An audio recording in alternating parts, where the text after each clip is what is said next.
Hello, Mechwarriors, and welcome to the Mechbay, where we fix your mech and fix your game.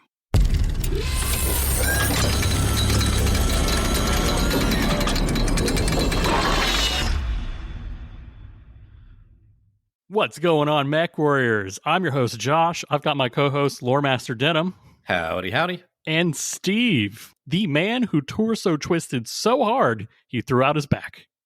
It happened. I couldn't walk for a week. No. I'm over 50. I do that, just turning my head. Now, I know after you turn 30, that happens. Like, is that an SPA or a quirk? It's absolutely a quirk, and sleeping becomes a full-time contact sport. And we are the Mechbay Podcast, your number one source for all things casual to competitive tabletop Battletech. And today's episode is sponsored by Cadet Nate Handy and Cadet Andrew Denard. But wait, is that Mechwarrior Masonic Boom also as a sponsor? Yes, because when you need a boom, you know who to call. Mechwarrior Masonic Boom. All right, boys, it's been like, what, a month? We all survived Labor Day, right? We did, more or less. More or less. Yeah. Define survival. We're here. Count the number of fingers. All right, we got all 10, 10.1 on average. Yeah, right? I have 11. I don't know where this other one came from. It's my cousins. Well, let's just get back into it with some hobby news, hobby progress, games played, and tales from the hiring hall, because you know what? I love it. So it's news time. Guess what? It's Shrapnel 22. It's out. I'm so happy that they are still making these.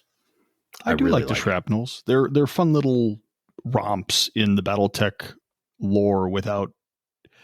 You don't have to commit to a full novel, right? You may get halfway through a novel and go, man, this is not what I'm in for right now. And you feel bad setting it down because you got to complete it. So you do. But with Shrapnel, you can just stop, or the next story might bring you more joy. So it's 100% like I used to read Reader Digests. Like it's in my bathroom. I can read a short story. I'm done. And it's extra toilet paper in case of emergencies. Yeah, when you're camping, it works. Yeah, I mean, I don't know. I think I've mentioned that I'm getting a little tired of the Shrapnel. I was like, okay, cool, more short stories. It's like, no, give me something else. I love short stories. Love short stories. But I'm not the lore guy, so at this point, after 22, I'm like, this. I'm tired, Grandpa. It's okay. It's okay. Yeah. I mean, look, I do like, and maybe I need to check up. I don't know if they're still doing them, but before they had like little fun scenarios you could run kind of mixed in there along with the short stories and some new like environmental conditions. I remember there was one where the birds would eat your wires or something. It was kind of cool. So if they do a little bit of that, it's fun to, to look at as well. So there's some neat stuff in there, but if you don't like it, I mean, spend your time doing something you like. So also in news, along with Shrapnel 22 coming out, Jason Hans's Strength of the Pack, Section 4 of 6 has been released. I believe 5 has a teaser out as well. If you haven't read those, I really encourage people to get into the Strength of the Pack. It's a great spot for new readers to start reading that story. It takes place during the clan invasion, follows some clan wolf in the Sibco, and their kind of journey going forward and the directions their lives go. But it's really a great spot to start. It gives you a good background as to who the clans are and what they're doing. If you haven't read it, I think you should. It's supremely enjoyable. So I'd recommend them to anyone who hasn't read them already.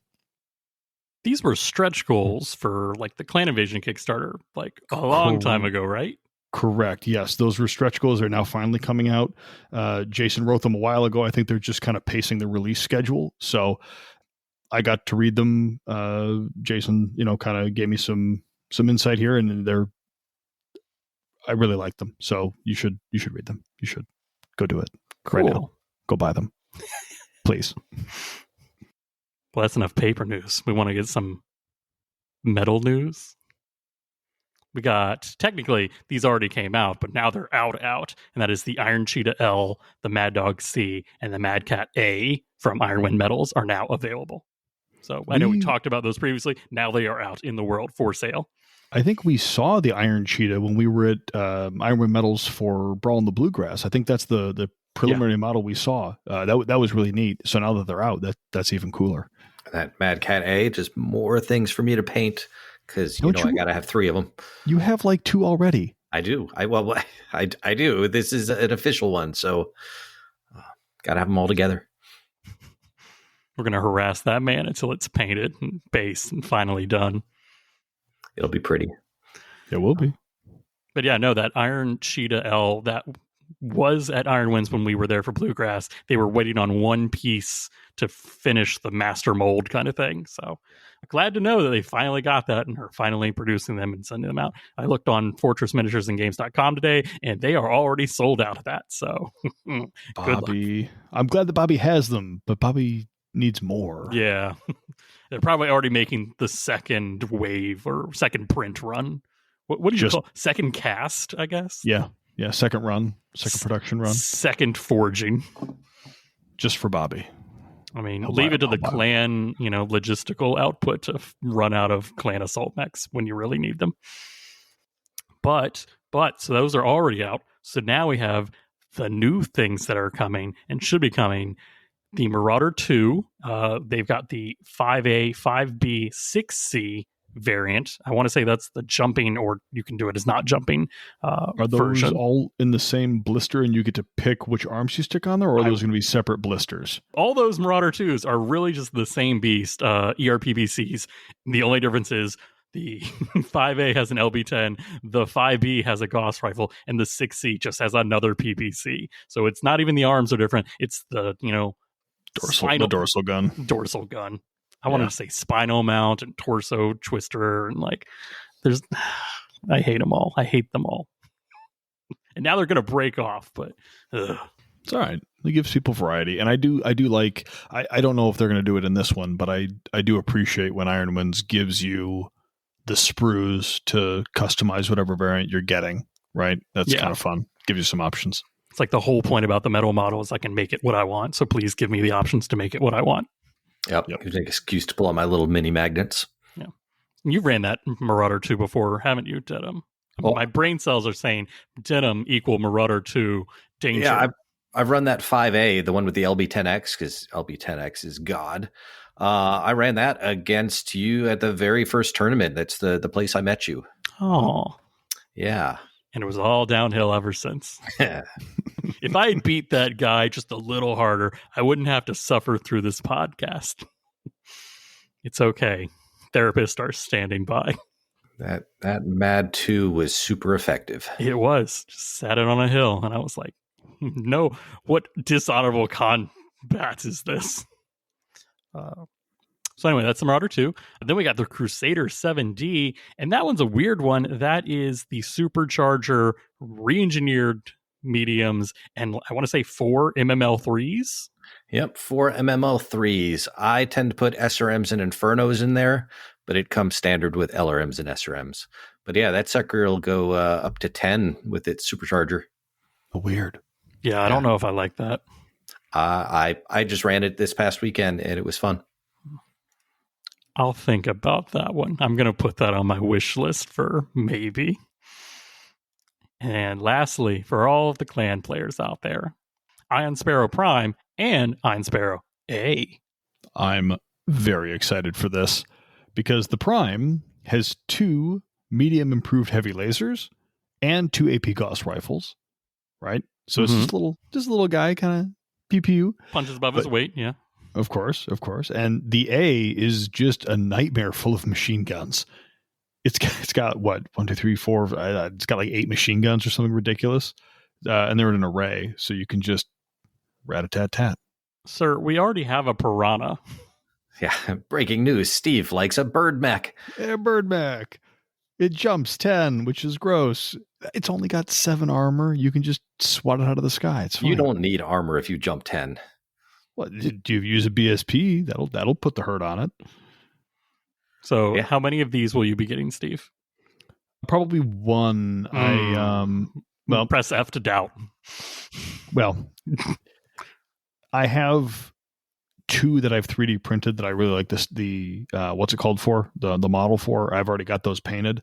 And I know we're getting the Ion Sparrow in plastic. It was leaked at KerenskyCon, or the roadmap shows that there's going to be like a Jade Falcon Force Pack that's supposed to have an Ion Sparrow in plastic soon, TM. So I think I might just get one of the Ironwood metal ones because metal's fine. I just would prefer plastic if they've got it. Understandable. I will probably also get one. I don't know why. I don't think I can even use Iron Sparrows, but you know what? I'm not going to let all the Jade Falcon players take them all. They're cool. They're fun little mechs. No, I'll just get that in plastic, please. Yeah. Oh. It's available mercs in Ilclan. Everyone gets one. Yeah, but plastic's so much lighter. I can fit so many more stuffs. That's true. Like I'll get a metal Mad Cat A, like for sure, but I'll paint that up real pretty and it'll be a display piece. But I go to the store a lot, so I'm gonna bring plastic wherever I can. Yeah, less likely to tip over on the table and end up in pieces. Less chipping, less breaking. Yeah. That's part of the fun. Did it survive the trip to the game store? The results will shock you. Well, is that it for news for the last month, really? I think so. Yeah. Well, technically there was this little playtest document, but guess what? We're going to talk about that for the main subject, so hold on, buttercups. Let's get some hobby progress, though. I can start. It's been a month, which, I mean, we all took Labor Day weekend off. We were like, we'll come back to it once we get done with that. And, of course, we all dealt with some burnout because playing Battletech takes a lot of time. So I felt like the best thing to do was to, like, take it back, take it slow, and actually paint some stuff. So I whipped out the airbrush station, and I got a Spartan painted up, like, fully, did do my, like, paint it black and take it all the way up to white for my Comstar. At least I think it's going to be Comstar. I haven't put a logo on it because I haven't committed, because I have commitment issues. Ask all of my ex-girlfriends. So yeah. So it's done.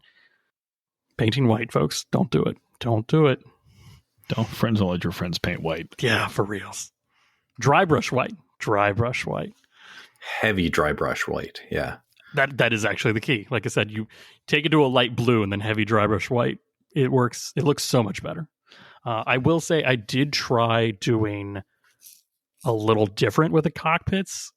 Normally I just use like a gold metallic paint and just kind of like wash that, and it does a good enough job. But these windows on the Spartan were small enough that I could actually like, okay, we can gradient down from like dark burnt orange to like a more light yellow, and it looks almost the same, but it just feels so much better that there's no metallic paint on those mechs.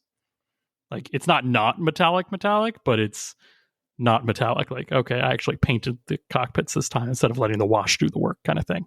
So I felt good about that. Neat. Did you post any pictures of that in the Discord? Oh, I don't know if I've seen it. Oh, yeah. Maybe I wasn't looking. It's okay. I rushed those out. It was like midnight when I'm like, I'm finally done, and you know, my hands are all crusty, and I drop the brush and it's like, it's perfect. It's alive. Yeah, I'll repost those, don't worry. Good. And then you know what's worse than painting white? Painting orange, because you know what, I've already tried that like 3-4 times now, folks. Yeah, I feel like this is my 4th attempt on orange, but I did it finally. You know what I did? I just thinned down some orange paint, like some orange base paint. I think it was Jokero orange from Citadel, and just threw that onto a Bushwhacker, a Falconer, and an Axeman. And I was like, yeah, that's pretty much what I wanted. And I was like so mad that I spent all this time. So the key to painting orange is just use orange paint. Is this what we're discovering, Josh? So you just use orange? It does. The problem was the base coat didn't get me there, but dry brushing it and washing it did. And it's this, I can't, the base coat is not what you want, but it's very hard to imagine the right orange. Like, okay, what wash do I need to get to this final step that's in my brain? And it's not like I can look at a picture online, because I haven't seen almost any pure orange mechs. And I was like, I'm struggling to find the process. Like my Comstar, that's a recipe from someone that I stole. Like everything else is a recipe that I've stolen, but orange, no one has a good recipe for that. So I've been struggling. So it felt good to just do that. I think I used the Jokero orange as a base, really thin down through an airbrush to get a good base coat coverage. It was like the reddish wash, actually, I think, the Reichland. And Reichland Flush Shade. And then I think some Ryza Rust to actually like do the highlights with the dry brush. And I was like, that's it. It's got the deep recesses, but it's still orange when you look at it. not Kellhound's orange or whatever Lyrans that I was doing last year that were orange. So that wouldn't work for me. All my rust is textured paint because it's for Gasland, so it's all got chunks in it. Mm-hmm. It does not work on a Battletech Mini. Unless it's a rusty Battletech Mini. The chunks are too big because of the scale. It just looks wrong. I understand. So it felt really good to do those. And then my last one, which I'm most proud of, is I found a Karitas scheme that I like. And this started because I was thinking I wanted to paint Ryukin, like the gray. At least there's some of them are gray. I was like, that's great. I hate the Wolf Dragoons. So this would be great. I can always use these guys to fight any Wolf Dragoons players I encounter. And I started painting that and I was like, no, I don't want this. And then I went out and I got one of the Duncan Rhodes 2 thin coats, his yellow, and I put that on like the panels and I painted it like Gunbuster from like the anime. And I was like, I saw this. Oh, this looks good. Like a dark gray mech with bright yellow orangish panels. I was like, this is what I've been missing this whole time. So that felt great. Felt so great. And you know what? And then went out of my comfort zone and I painted a lava base for it. Fun. Yeah. Once again, stayed up way too late working on that, guys. When I like painting, I really like painting. You got to stop me. So progress is good. And sometimes you must sacrifice sleep for progress. It's true. So yeah, it's just standing on like some cork board and I just painted. The key for the lava is you have to go up slowly. Like you paint it red and then you paint it less orange and then you paint it lesser yellow and then like very little white. So it has to glow up. So I thought it was really good. And I'll probably add some water effect so it actually looks like hot liquidy lava and not just, magma. So I'm happy. And now I'm got to go out and buy more Karita mechs. Oh no. Woe is me. Don't do what I do and buy a bunch of Karita mechs, but secretly play Liao mechs. Oh, don't worry. I've got an entire tray full of sad Capellans. Okay, but all mine are painted in Karita colors. I mean, there.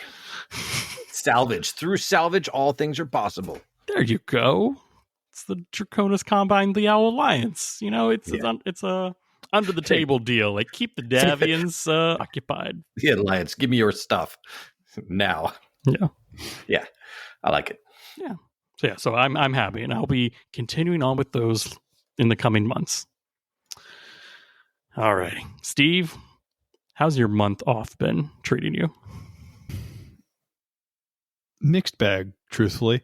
I was fussing with the Canopans, trying to do that yellow. Just generally got frustrated with it. It wasn't doing what I wanted it to do. I moved on to another project that I was kind of fooling around with. I'm like, maybe I'll try this. It wasn't working either. Are we living parallel lives right now? Like, oh no. I was convinced you looked at my notes and then just copied them to your section. I was like, what is going on? But no, I straight up did not. I got really frustrated and I had to take a serious step away from painting and airbrushing. Not that the airbrush was giving me any problems. I just found myself overcommitting. It's very easy to do a base coat with an airbrush, and then you can do a very nice zenithal with your next lighter color up, and you're like, man, look at me, I'm making such great progress. But you can do that with like 15, 20 mechs in one sitting, and all of a sudden you've got a whole pile of not finished stuff. So because you're not getting anything across the finish line, it feels like you're not going anywhere, and that's a burden in and of itself. So I just kind of withdrew, and I didn't really feel like painting much. I understand. Like that is actually a problem that I had because I took all of my Comstar out, did like all the layering up until so it was ready for dry brushing, and now I've got like an entire drawer full of just white Comstar mechs, and it's like, oh, you're not even in a fun place for me to finish you right now, and it's just like a mental. It's almost worse than a gray pile because a gray pile can be anything, but these are like halfway done, and you're just like, great, that's on my plate now. Like it's not in the closet; it's on my plate. So yeah, I mean, I'm looking at them right now. No joke, I'm looking at probably 35 to 40 models that are somewhere in progress sitting on my desk right here. It's intimidating, like for real. And it's like I like batch painting, but I've got a whole batch that are Jade Falcon green. I've got like a Pinion and an Executioner and a Loki 2 and a different Loki 2 that I'm in the middle of doing. And I've got a bunch of tanks that I'm doing up in my merit colors. I've got an Eris, an Avatar, Shadowhawk. Those are all going to be done sometime, right? And it's like I'm looking at I got the Canopans here and they're kind of not quite right yellow that I'm probably going to strip and start over. It's just looking at a bunch of stuff. And when I'm sitting here, I go, I want to do you, but I don't want to do you now. And I'd rather go spread managed democracy or something, right? And they stare at you and they judge you silently with their stupid mech faces. And it makes me sad. But in spite of that, I did manage to try to push through and break that painter's block, as it were. And I did finally finish the mash truck, command center, and coolant truck for the objectives box. Whoa. Right? The sport box, whatever it is. So I got those done. And now I think last episode I said I had all my BSPs actually painted, and I lied because I was missing these. But now I think I actually have all the BSPs painted, except for emplacements, but I do have other turrets that I use. So I think those are done. I am a little jealous. Mine are half-ish way done.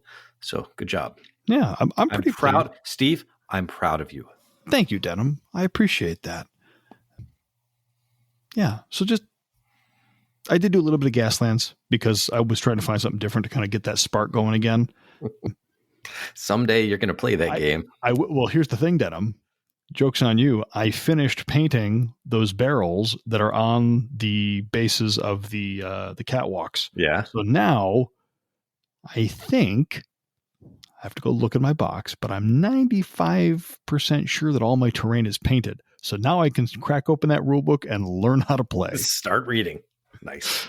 I think I've done this in the wrong order, but it's okay. It's okay. Maybe I'll have the rule book read by the time I get down to Southern Assault, and we can just play Gaslands. Who needs to play a Battletech tournament? I like it. But that's just about it for me for progress. I guess I did get a couple more. Oh, I do have to mention this. I got my fix. No. Yes. I was like, maybe he kept the needle out of his arm. Nope. Can't help myself. I had someone go to Nova and they had blind boxes. Oh, yeah. They got me some Gothic blind boxes. So I got some of those. Was very excited. Do you know what you got? Like, have you already? Do. I remember. It had been so long I couldn't. I just needed the hit. I needed it. Got 2 of the riflemen, which are actually, they look pretty cool. Actually, they do. They look badass. Look neat. I got a fire starter, which also looks awesome. I got a Cretan Atlas, and I got the king crab.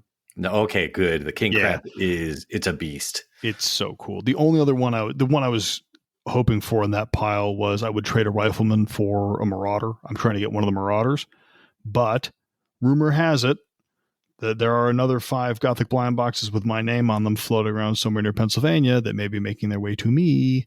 So we'll cross our fingers for a marauder in those. Sounds good. Yeah. But I got my plastic. I'm good. Thank you, Bill, for getting those for me. And thank you to, I think Dave is the one who actually picked them up. So thank you, Dave, when those inevitably get their way to me, because more plastic is good plastic. Denim, did you get any hobby progress done? Oh my goodness. Yeah, I did. We do, our campaign day type stuff. And I understand what you mean about the whole big pile of gray being very intimidating. And one of the things that helps me with that is having something to work towards. So when I come up with a mission for campaign day, we did the Lunar City map this time. I printed up a bunch of the Thunderhead buildings for that, painted them. Moon painting is easy, but he didn't have the domes for them. And I managed to find some STL for the domes. And between me and Marcus from Hangar 18 and Paul, we made up quite a few sets because we need 4 tables worth. And Paul just went above and beyond because I'm like, hey, I just need these domes done. And he has lights in them and they're LEDs and they can change color and they glow. so you can have it match exactly what the map has, or you just have this nice soft white glow. It is amazing. I of course will post pictures. It turned out super, super well. We had so much traffic just stop at our tables while we were playing this campaign day, just to stare at the table in awe. Those look great. So that's like that clear or like translucent filament that he used. That looks great. Yeah, it does. It looks amazing. So we will post those pictures. They're fantastic. I was very impressed. I was like, I'm trying to actually downsize my 3D terrain collection, and those kind of made me stop for a second. It's like I could do a little 3D.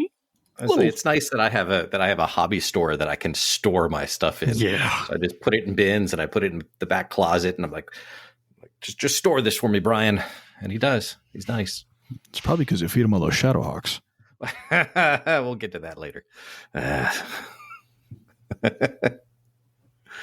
But yes, that's true. So that was all of my hobby progress for the month was dedicated to making 4 tables worth of Lunar City map. Yeah. Cool. Still sounds awesome, though. Oh, it was great. That's all the hobby progress. Let's move on to some games played. All right. Well, it's been a while. I've gotten like 6 games in, but I'm only going to talk about one, so we have more time for the rest of the show. And this is my game against Scott from scotsgameroom.com, of course, mainly because it was the first time I had taken my cave line mech out in pre-COVID. Oh, well, a long time. Yeah. The cave line was one of the first metal mechs I got from Dustin's brother, who actually went to Iron Winds. And I was like, oh boy, Battletech's so cool. Let me just pick cool mechs. And I was like, cave line sounds cool. And I think I ran it like once then. And I remember it got shot by a bunch of hyper assault Gauss rifle direwolves and things. And I was like, never again. So I was like, is it time? Is it time to break you out, cave lion? And so I'm fighting Scott. I've got my cave lion. I've got a huntsman. And I've got a Nova Cat. And I somehow was able to squeak in some medium rash battle armor. And Scott's got an archer, a catapult, and an Ebon Jaguar. We're playing 3 objectives, so it works out fine. We got 3 mechs on 3. Perfect. That's when I realized these are all ballistic mechs, except the catapult. And he put his catapult as far away from my cave line as possible. And he rained some heck on me with that archer, which MMLs. And I was like, great, I'm paying like 150% extra BV on this reflective armored cave lion. I'm going to get nailed by so many MMLs. So I like that cave line's loadout, though. It's got 2 ER PPCs, 4 medium pulse, and an ATM-3. That's a really nice setup. I don't know. I mean, I like it except for the ATM-3. It like 9 damage at explosive range if you hit with everything. Yeah, but you can run with it, right? So it's got 34 double, or it's got 17 doubles for 34 sinkage, so you can fire both PPCs and run and the ATM-3 and be heat neutral. Yeah, I'd still rather trade in the ATM for more armor, though. After that game, that is my thought. But I hit a bunch on the archer. I think I actually hit its engine and gyro, and it still did not die. Like, I was fishing for ammo so bad. Like, I somehow did a great flanking job, got behind it, tried to shoot it. Nope, nothing. The Ebon Jaguar nailed my Nova Cat. Like side torso, just destroyed it. And the huntsman just really tried his best to jump between not getting shot by the catapult and trying to help out the cave lion with the archer, and that did not go well. So I think we ended the game, and all he had left was his catapult, my battle armor, and his Ebon Jaguar and archer were both on the ground, like pretty much dead, but not technically dead. The worst kind of not dead. Yeah. It's just, they're like still there, but they're not doing anything. They're not combat effective. No, goodness no. Like, I was dead, but he was like, all right, get the salvage vehicle in here. Like, so yeah, no, cave line back into the trash heap. I will say I took it out another game. Same problem. No, yeah. Because I fought a double LBX 20 Novacat. And it's like, if I can stop taking the reflective armor mech against ballistic mechs, that'd be great. And I'm starting to get a little angry. But that's what they call a pro move, is taking reflective armor against laser boats, Josh. Yeah. If you match your strength against their weakness, you win. Yep. Somebody needs to read the Jamie Wolf annotated Sun Tzu Art of War again. No. So I don't know. Like, how do I use the rock, paper, scissors style mechs when I'm going in blind? And I'm just like, hopefully we're playing rock, paper, scissors. And it's like, nope, we're playing stab. And it's like, gah. I think I'll let me lose some. That's just how it goes. I think I'm just going to keep that on the list. And it's like, next time I play a new player that's taking all pulse, I'll just whip out the cave line and be like, oh yeah, we'll play all pulse. 3 damage pulse lasers. Suck it. But yeah, so that was my one game. I don't want to play that. I don't want to relive it. Someone go, please. Sure. So I booted up my campaign again. I was running an Alpha Strike campaign at the local game shop for a little while, and then life got busy when we had our second child. So that dropped off. I just didn't have the time to commit to hosting and running games for the group. But I decided I wanted to get back to it, and I relaunched it in Classic as opposed to Alpha Strike. Ooh. As you should. Yeah, we had a great turnout. We had, God, I want to say we had close to like 16 people show up, maybe 18 people.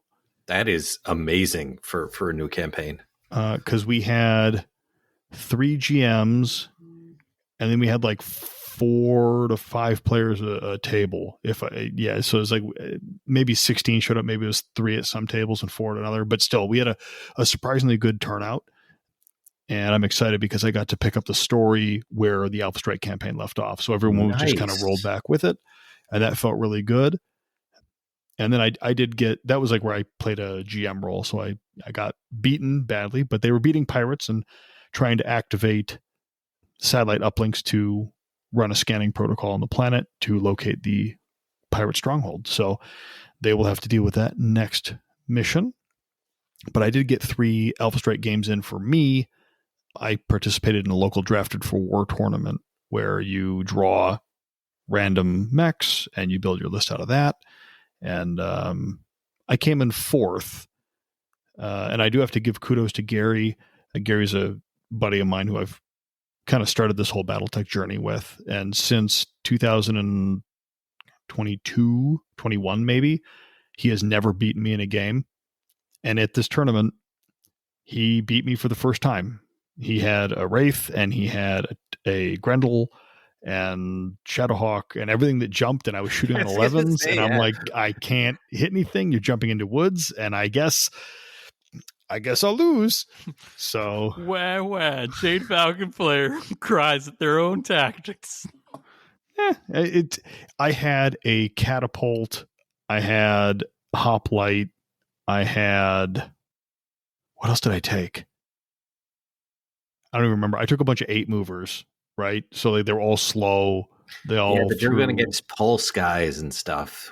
So it is what it is. But it's going to be rough. It was. The thing is, when you're doing a Drafted for War event, you can do one of 2 tactics. One, draft mechs that you know are good and try to win the tournament. Or you can say, what am I missing at home? There's a table full of mechs on the thing. I need a catapult because it comes in a game of armor combat. I don't want to spend $80 to get it. So I'll take a catapult. Yeah, the Alpha Strike card is trash. It's like, 2-3-3. Like, oh boy, right? TMM1 moves 8 inches. What a stellar mech. But I need another catapult for campaign games. So I don't want to buy a $70, $80 box of mechs. So I'll just draft one. That works for me. I like it. That's a great tactic. It's all an excuse to get new plastic. Like new plastic. Yeah. Why wouldn't it be? I genuinely can't remember the other 2 mechs I took. That's okay. I do want to comment. So does this mean that Gary has a list building problem and he just needs to go like hardcore meta against you, or I don't know. I mean, or are you the opposite? It's like, I'm building the meta list and Gary's just taking what he wants. And when you're both forced into like the same mindset, it's like, okay. No, he was building a list and he already has like 3 Wraiths, and he said he needed another Wraith. And I told him he has a problem because Cubby likes wraiths, and wraiths are really good. But if you play wraiths all the time, someone's going to meet you in the parking lot with a tire iron and solve the problem. Okay? No, totally not. But no, he said he needed another one for his collection. I don't know whether he's doing it in a group or he's doing a themed list. I don't know. But he said he needed one, so he grabbed it. And again, that's out of the Alpha Strike box, which is a great call. Yeah. Right? Because you don't want to buy a whole Alpha Strike box. I'm thinking of the resale value on that one at that point. Like, you just rare drafting, Josh. You just take the expensive ones. Oh, yeah. The one that I was very pleased about is I managed to snag a Battle Master. Oh, boy. And that's another Game of Armor Combat. And I'm like, hey, I got 2 of the 8 mechs that I don't have to buy out of that box. I will take it. So overall, they're all good mechs. So yeah, they are. I was thrilled. I was thrilled to pick more plastic, and I got another hamburger hoplite. So I don't know what I'm going to do with it, but I got another hoplite. He's a cute little guy. Hey, all I'm going to say is, Steve, I need you to know that the Game of Armor Combat box is only $48 on Fortress right now. What's the price point of like, okay, all right, that's 2 mechs. I mean, you're almost there. You might as well just buy another copy of a Game of Armor Combat. I mean, I'm sure I will, but my family yells at me when the holidays roll around and I don't have anything on my list, so I'll just put that on my list and I'll get another box. That'll be fun. That's it. Don't you have enough? No. N+1 mechs is desired, right? N is the current number of mechs I have. +1 is what I need. That's it. But no, kudos to Paul for putting on a phenomenal event. Had a really great time. There were, at that Drafted for War event, I think we had 18 players show up, and we had 4 new players come to that event who haven't been out before. So I got to meet Sean and Alex and Drew, and there was another one, I think his name was Eric, but we just had a bunch of new folks come out to learn how to play. Oh, Fen was there too. She was new. That was great. It was just lots of new players, and doing a Drafted for War is a great way to get people plastic, play some games, and go home. That does sound fun.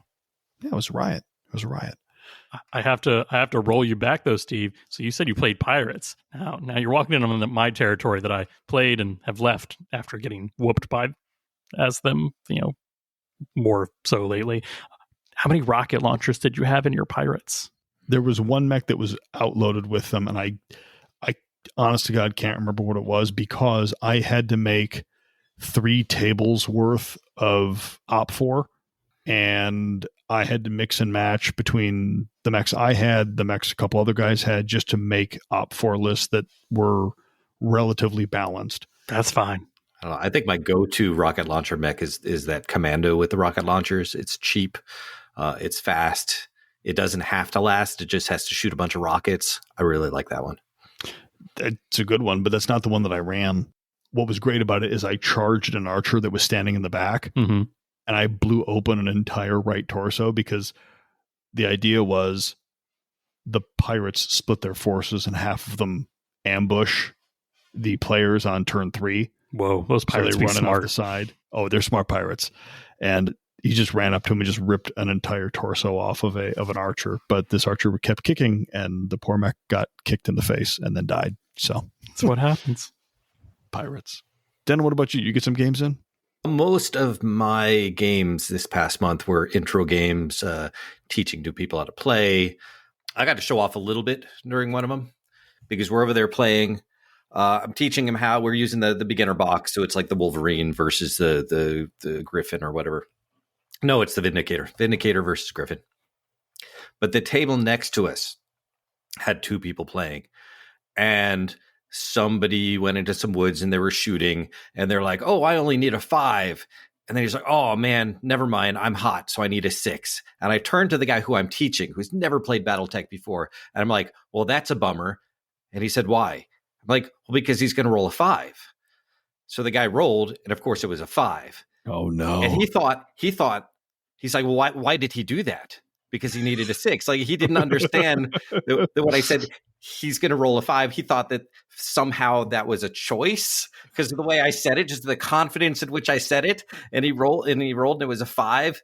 And I'm like, no, he rolled a 5 because he needs a 6. See, this is Battletech. This is Murphy's Law. If you ask people what the most common roll in Battletech is, they're going to say 7. I'm like, no, that's mathematics. This is Battletech. The most common roll is 1 less than what you need.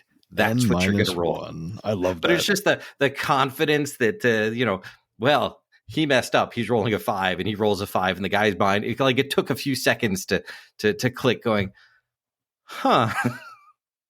So that was fun. That's funny. Got to teach a person the real meaning of Battletech. That's great. Intro games are fun, getting new players into it. Yeah, so intro games and campaign games, that's all I've been doing. No pickup games for me this past month. Well, that sounds like a fun intro game, but I think it's time for us to move to Tales from the Hiring Hall. So I think I may have mentioned it that I have not played the Natural Disasters in a while. There was kind of a breakdown of people trying to play that.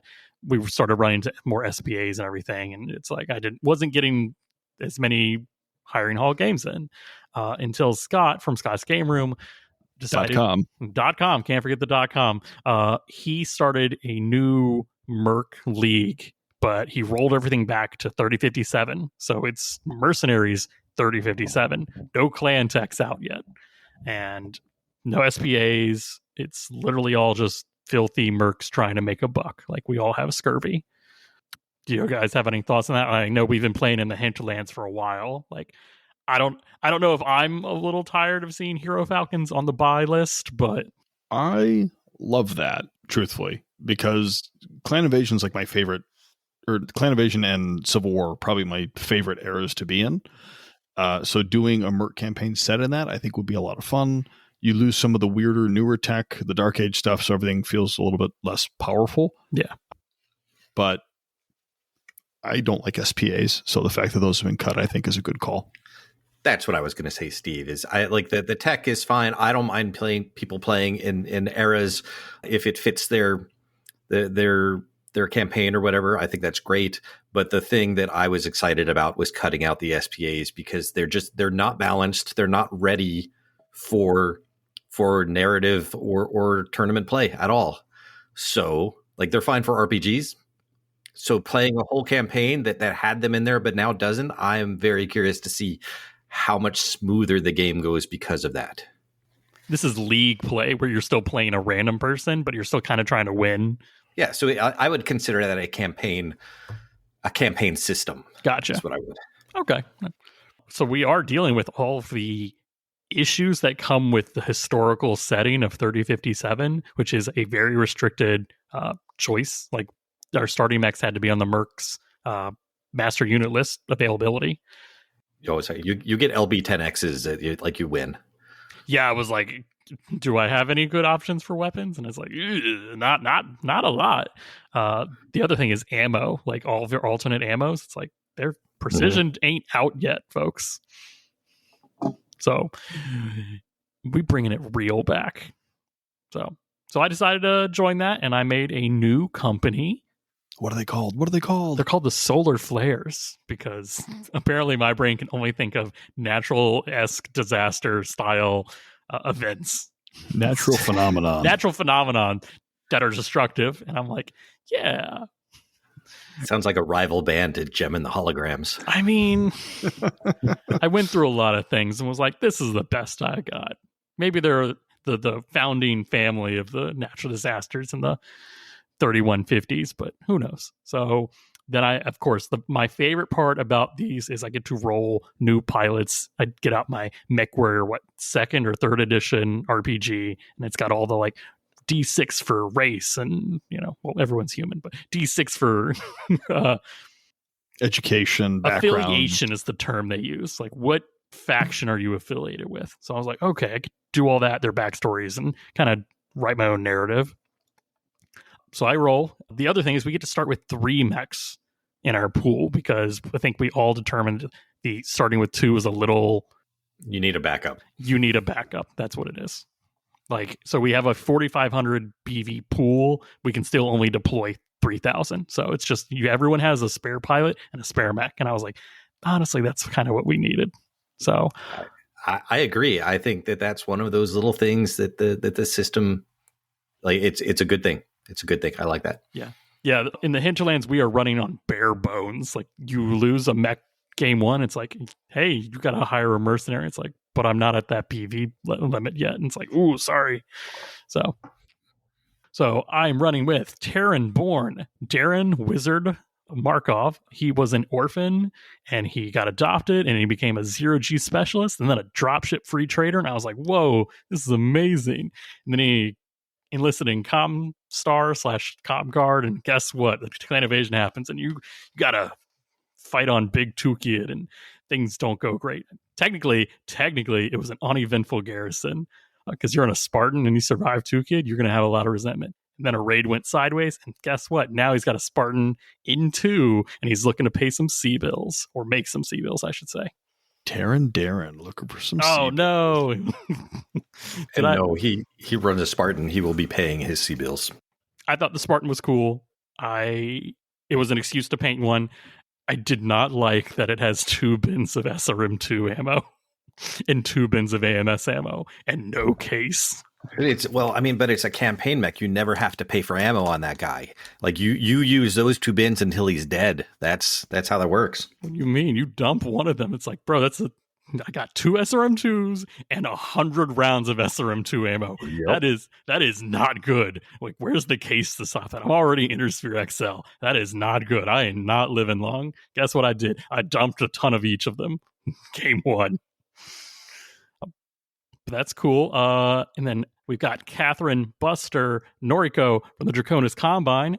Somehow I rolled an heiress and a top student at the Sunjang Academy before they made an enemy of their CO and are now laying low in the Merc life. So they've got their Crusader 4K, which is really just a no jumping Crusader. I don't know. It's my first time using Crusader. I don't know if I love it. The problem is it's still single heat synced and no case again. So, single heat sync, you're playing real Battletech. Yeah. I was like, wait. When did this one come out? It's like, well, you've got 2 medium pulse lasers, so you're technically advanced deck. I was like, this ain't advanced. They took out heat sinks to put the medium pulses in. Look, Catherine is an heiress, so she appreciates the old ways, and that means she really likes her Hartford Co. Industries single heat sinks. I'm going to be honest, those single heat sinks were pushing it. And lastly, in the backup seat, we got Alexander Tomahawk Tiger from the Lyran Core Worlds, because the life of nobility means you get a free mech from your aunt, but when you make another noble family look bad at college, it's all downhill from there. And now you are trying to get away from the political assassinations and such. College Chad, I bet he spells his name with a Y. He does.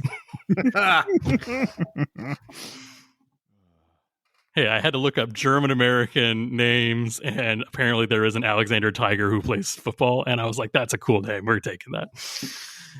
So, yeah. So that's my company. Tomahawk will die. Oh, and Alex is in a Axeman 1N, because AC-20 go burr. Alex Tomahawk Tiger pilots an Axeman. Got it. Yeah. I'm so original, guys. I rate the best fan fiction. Steve just holding it in over there. He's like, I'm not ripping this man. He's worked so hard on this. He's got a whole 4 pages of fan fiction here. I'm going to make him not read. You're all welcome. All right. So rather than talk about my games, I'm just going to do the whole contract in the same time frame. So first up, it's the Solar Flares versus the Black Rose Lounge. First contract, I am working for the newly announced Emperor Baronov, because it's 3057, guys.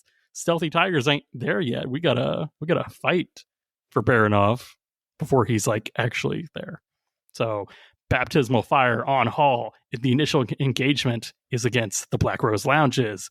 It is brutal. My Spartan Crusader are fighting a T-Bolt and Grasshopper, and you know what? In 3057, those are some good mechs. Because I like the Grasshopper. That's a good. I like mech. the Thunderbolt.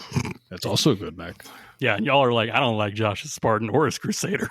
I'm hoping you're going to let tell me to hit that ammo, even though you dumped the bin and it exploded. I dumped 1 bin of each. I was like, I still need some combat effectiveness. I know. I'm hoping that they're going to. You say they hit the other one. No. So the first month, I'd say both sides were unwilling to commit to too harshly, because we were like, my contract was full battle support, 30% battle support. His was 0% support at all, but he was getting 150% base pay. So I was like, these are some fun contracts. And I was like, all right, I'll get repair bills. Please don't die though. So both, it was a normal meat engagement. Nobody crippled each other. I think he was literally I was able to get his Thunderbolt to no armor and CT, no internal damage. And I was like, oh, so close. So we reset. Month 2 happens. We get solar flares, getting ready to engage them at the secondary positions. I got my Spartan and Axeman against the Grasshopper and Axeman. He's got an Axeman too, of course. Axeman on Axeman action.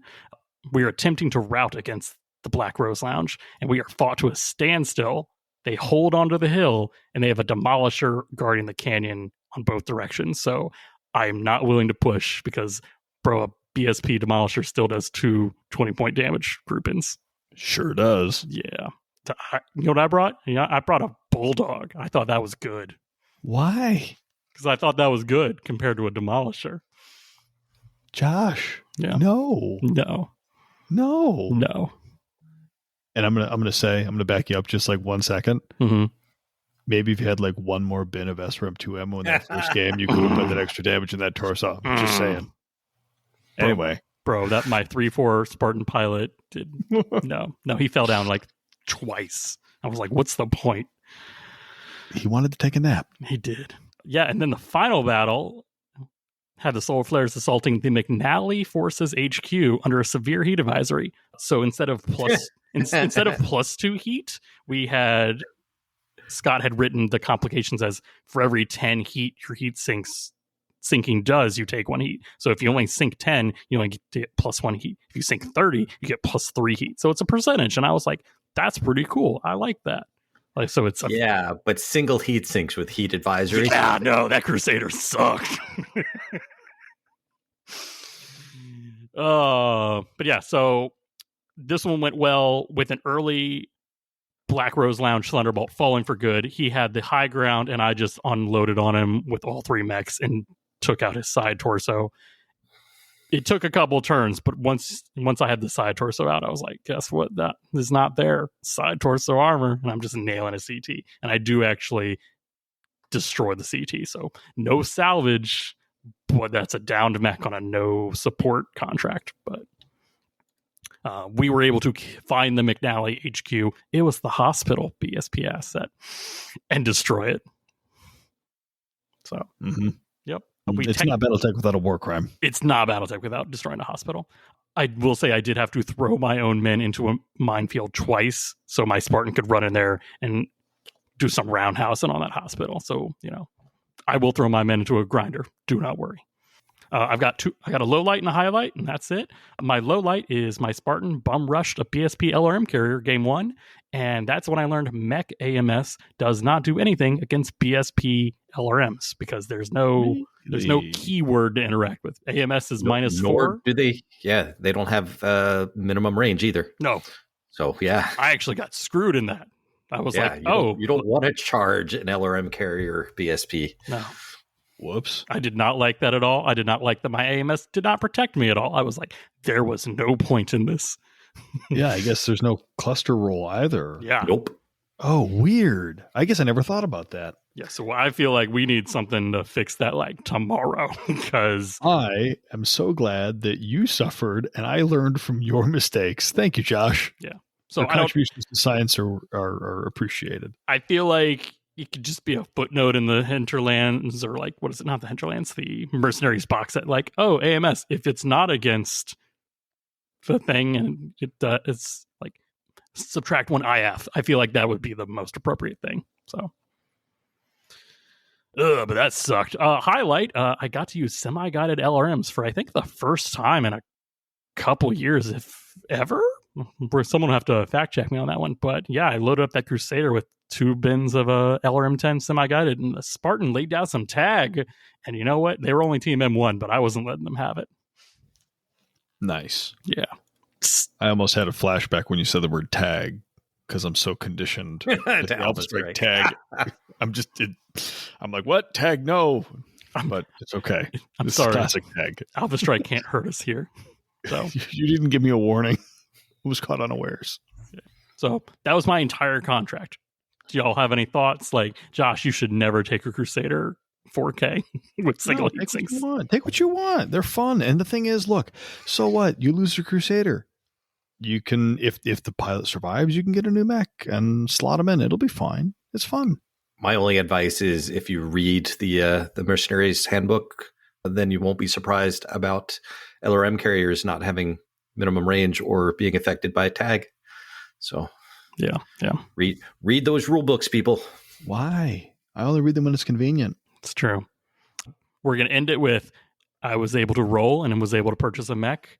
A lot of trash, but I did roll a 12 and got to purchase a Charger, the LRM-20 and medium pulse variant. So it's like, we got the good Charger now in 3057. Dangerous. Dangerous. So I think the Crusader's getting replaced with the Charger. You going to sell the Crusader, or are you just going to keep it in the stables? Got to keep it, man. We got to keep it. At this point, Steve, you lose mechs too fast. Yeah. He'll lose that Charger very next game, and he'll have to fall right back to the Crusaders. Oh, reliable. So that was my entire contract. Solar flares. Yeah, I'm enjoying it. I'm having fun. I'm painting them. This is great. This is why we're doing the hobby. Good. Yeah. Good. Steve. Yes. What have the hogs been up to? Them The wicked hogs. Have been, Def Charlie and Big Tina have been hanging out at the hiring hall, breaking noses and playing poker. They're just kind of resting for now. The last 2 months of my Hinterlands experience, I have played Op 4 for my buddy. We did a random roll for a random contract, and he rolled a 6-month contract that had 5 tracks in it. So he needed a lot of Op 4 done, and I have lost my last 5 Classic games, and I have had more fun losing those games than I think I may have ever had playing Classic. It's been a gas. I just take 2 mechs that total 3,000 points, except for the one game when I just ran a Pillager. That was pretty cool. And I just put them on the table and go. I mean, I don't have a lot to report because I'm not going to summarize 5 games in a 2-minute segment here. Do it. Well, no, I mean, I lost. I kept losing. I lost again, and I lost one more time for a total of 5. I want to know if the Pillager was close. That Pillager almost ripped a Starslayer 4C in half. Yeah, that's what I want to hear. It was pretty cool, and the thing was a tank. I played that Pillager on the mission that was the cross the map, except he was trying to cross the map. So I was relatively slow, but he never wanted to turn his back to me because I was just hitting him like a truck. Yeah. So that was a lot of fun. That you got to feel like you were a villain in a horror movie where they're like, "Oh my God, run away. Oh no." And the pillar just clomping along, that perpetual, just unstoppable force. Scary Terry over there in the Pillager, just ripping new mercs a new one. This is a family-friendly podcast, Josh. You can't make him Scary Terry. But no, it was a lot of fun. And I think part of the enjoyment was I wasn't worried about my pilots. I wasn't worried about salvage. I wasn't worried about repair costs. I just got to play, and I could take my foot off the gas because I'm not here to ruin my friend's contract. But at the same time, I want to make them sweat for it. So yeah. It's a hard line because you're like, I want to put a little gas on, but I don't want them to come away not feeling like they had fun. Yeah, and you can never account for a random 12 you're going to roll or rip someone's cockpit off, but that's Battletech, baby. It is. So, and that threat of death, that threat of, permanent reduction in force is always good. So, makes you feel alive. Yeah. Well, that's all I've got. I just had a lot of fun losing. So, Carl, thank you for the games. Denim, what about you? You get any Tales from the Hiring Hall in?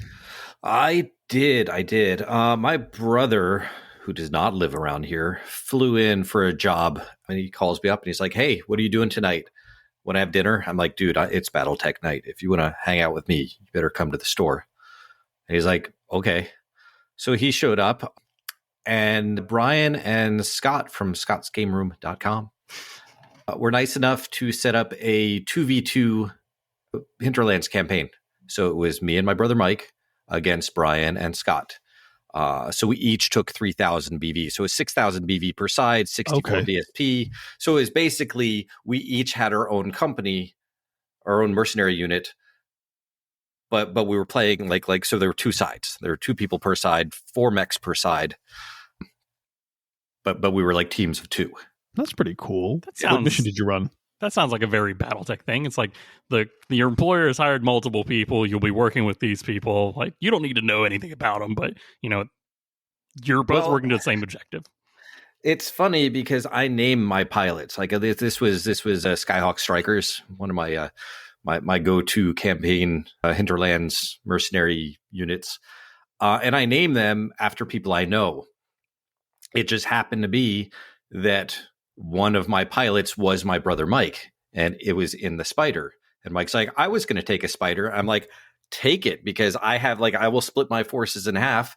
So I've got these 2 mechs. You can have these 2 mechs. They're both like 3,000 point groups, and you're actually piloting your mech that you pilot in my games. That's pretty cool. It was kind of funny. This means you and your brother teamed up, right? Yeah. My brother and I teamed up. Which means Scott and Brian were the other team, right? That is correct.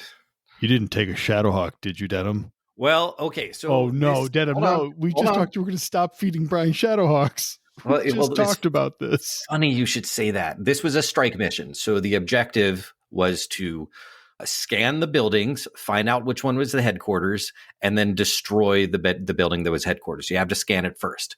The secret secondary objective was to take back one of my Shadowhawks from Brian, because I don't have any more Shadowhawks. Brian has all of my Shadowhawks. My brother took the Spider 8X, the one that 8, 12, 10, so jumps 10, has 2 medium pulses. And he took the catapult that has the 2 plasma rifles and the 2 ER mediums. So he does heat and damage. I took the rifleman with the light PPCs that has precision ammo and the stealth armor. And since I didn't have any Shadowhawks, my Shadowhawk pilot took the Dragonfire, the DGR-5F, because it was a new mech that I got from the Penny Arcade box set, and I wanted to try it out, see how it was. So my Shadowhawk pilot was in a temporary non-Shadowhawk mech. Brian had my Shadowhawk 8L, and I'm like, I was telling my brother, because I didn't tell Brian this. I'm like, I don't care what the objective is. Our real objective is to take that mech as salvage. So it meant we had to win the mission, and we had to salvage that Shadowhawk. So that was the plan. Brian and Scott all, like, we had 4 buildings, and they all piled around on the right side. I'm like, well, we're just going to fight our way through it. We're going to start on the right, and we're going to swing all the way across to the left. My brother's like, yep, that sounds great. And we started off, and my brother immediately goes to the left. I'm like, what are you doing? He's like, I jumped 10. I'm going over this way. Change your plans. Yeah. So I'm like, that was not the plan. Good thing he did, because the first building he scanned was, in fact, the headquarters, the undefended building way over on the left. So, they were trying to fool us by putting all their defenses, all their BSPs were turrets. All my BSPs were strikes. Love it. Which was good, because my brother discovered that building, and Brian jumps in with that Shadowhawk 8L with the VSP. So it gets a -3 to hit, doing 9 damage at 2 hexes against a Spider. My brother's like, okay, that's it. I'm out of here. You finish. Finish. My job is done. So he runs back towards the catapult, who is fighting off the Shadowhawk, because that's how its job. We've located the building. We're shooting the Shadowhawk. We got to take that Shadowhawk down. We didn't. Denim, you're killing me. It was so close. It was so close. But it was funny because the catapult's backing up, because we're backing towards the back, because we just have to blow up the buildings and get out, and we win. That's what we win. Still going to be close. And it was so close to get that Shadowhawk, but we could not do it. My brother had no armor and 2 points of internal structure on the leg of that Spider. And the catapult was covering it, but it also jumped. So at the last second, it jumped over the hill and got off the map. The Spider got off the map. My rifleman got taken out. They had to take out 3 mechs to win, because we had gotten the secondary objective. So the rifleman got taken out, which is fine. So it just left the Dragonfire, because my brother reminded me, hey, I never shot the building. The headquarters is still there. I'm like, oh, I forgot about that. Used all of my BSP strikes to hit that building and blow it up, leaving my Dragonfire on the field for 1 turn. So I'm in woods with my back to the back of the map, And I'm like, okay, that's blown up. Next turn, I'm gonna step off. And Scott's like, I haven't fired yet. Cross the map, heavy PPC right through the cockpit. Oh, yeah. That was my Shadowhawk pilot who is in that Dragonfire. So I'm like, what does it matter if I salvage a Shadowhawk? I don't have a pilot for my Shadowhawk anymore. He had ammo, so his auto eject was not turned on, which meant that I don't get a skin of the teeth ejection. But even if I did, what's the rules for ejecting off the map? Like what terrain is behind you? How do you know? How do you throw it Smailys? The void, the black void. Yeah. Oh, he ejects and he goes. Not only did I not salvage one of my Shadowhawks back, I also, at least it wasn't Brian who killed him. At least it was Scott. Look, so that was one nice thing. I did win the mission though, so I did get all the points. I just didn't get out of Shadowhawks, Denim. There's only one thing left to give. It's the pilot. It's my pilot. Yeah. It was a fantastic match. So I appreciate Scott stepping in to pair up with Brian to take on me and my brother. It was good times. Well, that sounds like a riot, Denim. That sounds like so much fun. It was a blast. 64 BSP is a nice amount of BSP per side, by the way. You can get a lot of stuff with that. It felt good. Like it was good because it had 6,000 BV per side. We actually had a lance on lance with 64 points of BSP. It felt like a good combined arms Battletech game. Yeah. No. Yeah. That's what it sounds like. So yeah, I guess I got to make a new mercenary unit because all my guys did. Yeah, but my brother ran off with the rest of my mechs. It's all right. Look, that's Battletech, man. Happens Thanks, to the Mike. Best of us. Thanks, Mike. All righty. Well, I think that's it, unless there's one little itty bitty upcoming event. Oh, just one little itty bitty thing. You know, that annual time of year where we celebrate charity and war crimes. No, this is, of course, Crabback 2025, occurring November 7th, the Friday before Southern Assault 5, which is now not in Winston-Salem. I forget where it is. Clemens? Clemens is a town? Clemens is the town. Clemens is a town. So Crabback 2025 in Clemens, North Carolina, will be helping Bobby set up. And then as soon as that's all done, it's Crabback time. John from over at the MRC and I, we raise money for the Children's Miracle Network. You can donate to either Team Hunchback or Team Crab, and all the money goes there. It's really a great cause. We have a battle, duke it out to see which 50-tonner is best. The Crabs have been on the back foot for the last couple of years, so we're hoping to change the game. And rather than do this battle in Alpha Strike, we're doing it in Classic this year. Whoa. You completely abandoned an entire rule book. Yeah, well, yes, it's been 3 years, and frankly, it's one of those things where the Hunchback has a better damage profile and is cheaper in PV than the Crab. So it's a really, really tough fight for the Crabs, especially when medium range is 24 inches. You don't really have to move that far for the long range of the Crab to get, the benefit of the Crab is its longer range, and that disappears pretty quickly when you're playing Alpha Strike on a 4x4 mat. So we're going to change it up a little bit, just do something different. And this year, the top 3 donors that are present at Southern Assault for Crabback, the top 3 donors of each side will be paired off, and they'll be able to play a VIP game. And if you are not one of those 6 donors and you want to participate in Crabback, for a $5 donation, you can play in the first ever Crabback Grinder. Ooh.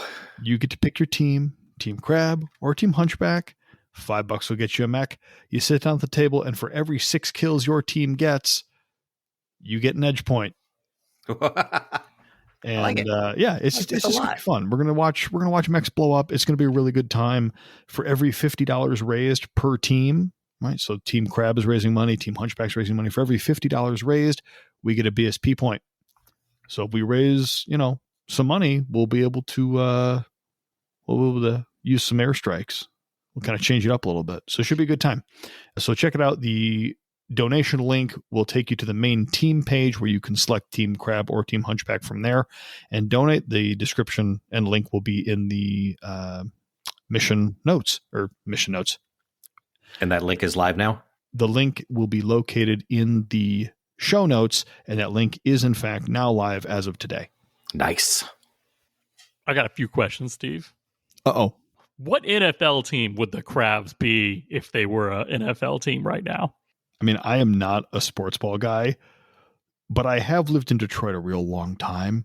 So I'd probably have to say the Detroit Lions. Yeah. Because they were bad for a long time, like a really long time.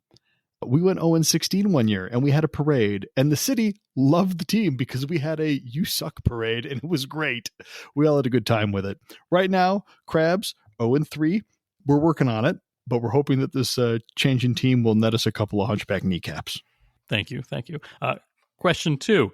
At this point, do the hunchbacks get a heavy hunch instead of a heavy crab?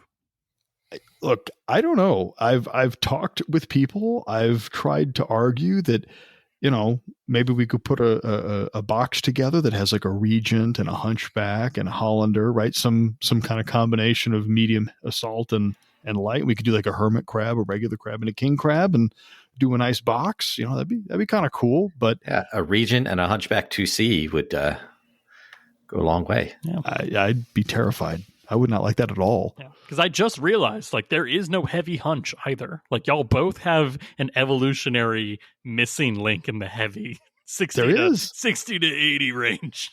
Look, I know that, Ray has argued that the Marauder is the heavy crab, but I have to object. It does not have clamps. It needs the clampy claws in order to be a crab. And agreed. I will hold out hope. Maybe one day, if we raise enough money, we'll get CGL's attention. But this year, we're hoping to go for, if we can hit 6, we'd be thrilled. Last year, we did 5,283, if I recall correctly. It was a lot. $1 million. No, look, at the end of the day, the Crabs can lose every year. But if we keep raising money for kids, I don't care. They win. And that's worth it. That's absolutely worth it. So, third question. Who do you think is going to raise the most money, hunchback or crab? Crabs have raised the most money year over year. So I'm optimistic that the Crabs are going to have the pocketbook to pull it out. Is that why they keep losing? Maybe we're all just social generals on this end. We got more money than we know what to do with, and we just suck at the game. I don't know. Maybe. Thank you for your time. No more questions. I think that's a good time to take a break, hear a word from our HBG techs, and then get into our main subject on playtesting Battletech 2025. Woo! Yay! Hartford Co. Industries, the original heatsink manufacturer. Hartford Co. Industries traces its lineage back to before the clan invasion and before the rediscovery of freezers. Hartford Co. remembers a time when both Hans Davian and our heatsinks were single.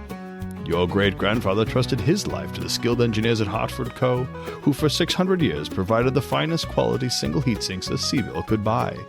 When restoring your family heirloom, keep it authentic. Keep it a Hartford.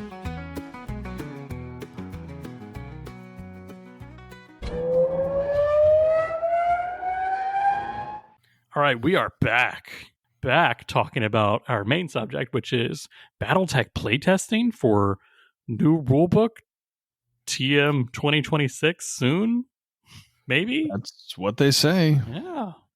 I did not have this on my bingo card, folks. And that is saying something after our literal last episode, which was Battletech sometimes changes. It needs to change more. And then the monkey paw curled. I was shocked. I was like, hey, look, they've released new stuff for, Total Warfare. This is great. We look really topical and timely. We look amazing. This is perfect. I mean, honestly, the big changes we talked about happened in 2004. That was 21 years ago. So it's not don't say it's that. not like it isn't due. I know a lot of players who weren't even born when those changes came out. So I was having a fine night, and then you said that, Denim. Yeah. Why? Now I feel old. Obviously, we're not going to be talking about all of the changes because they've only released 2 to the public. So those are the ones I think we should probably focus on. Yeah, we've got a couple sections coming out. They released, what do they call this? Movement and survivability. Yeah, is what we just got. Survivability rules is this section. Yep. And then I think they've got mobility, and then gear, missions, and battlefield support. Aerospace with aerospace. Oh boy, we're gonna have to do an aerospace episode now, aren't we? I mean, I hope so. We might just dedicate it to roll it in that. Who knows? But yeah, like I said, I've been told they did not do this because we released the last episode, but tinfoil cockpits say otherwise. Again, if Catalyst could get the ball rolling fast enough to do it because we did an episode like that, that would be super impressive. But we know that is not the speed at which they make any decisions. No. So coincidence, I assure you. Josh, you mentioned you were kind of surprised that this had come out. It wasn't on your bingo card. We knew that there was a new rework of Total Warfare happening. It was kind of rumors and stuff in the shadows, but I agree with you. Having an actual playtest document drop was, we knew it was coming, but not when. Yeah. And to have this fall into our laps was pretty exciting, I think. Yeah, no, this was the Christmas wish and Santa coming down the chimney and be like, here you go, Josh. Updated rules to your game that's been the same for 40 years, but really hasn't been the same. But people like to think it's the same. And it's like, thank you.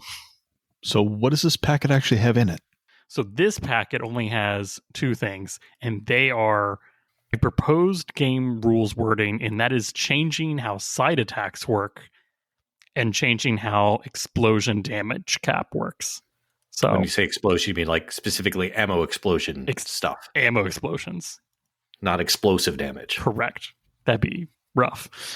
Yeah. So we're going to break this into two sections so we don't, mix match one with the other.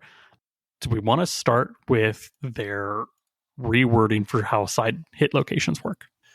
It is important to note that in the playtest packet, they specifically state that these two proposed rules are to be played together and not done individually.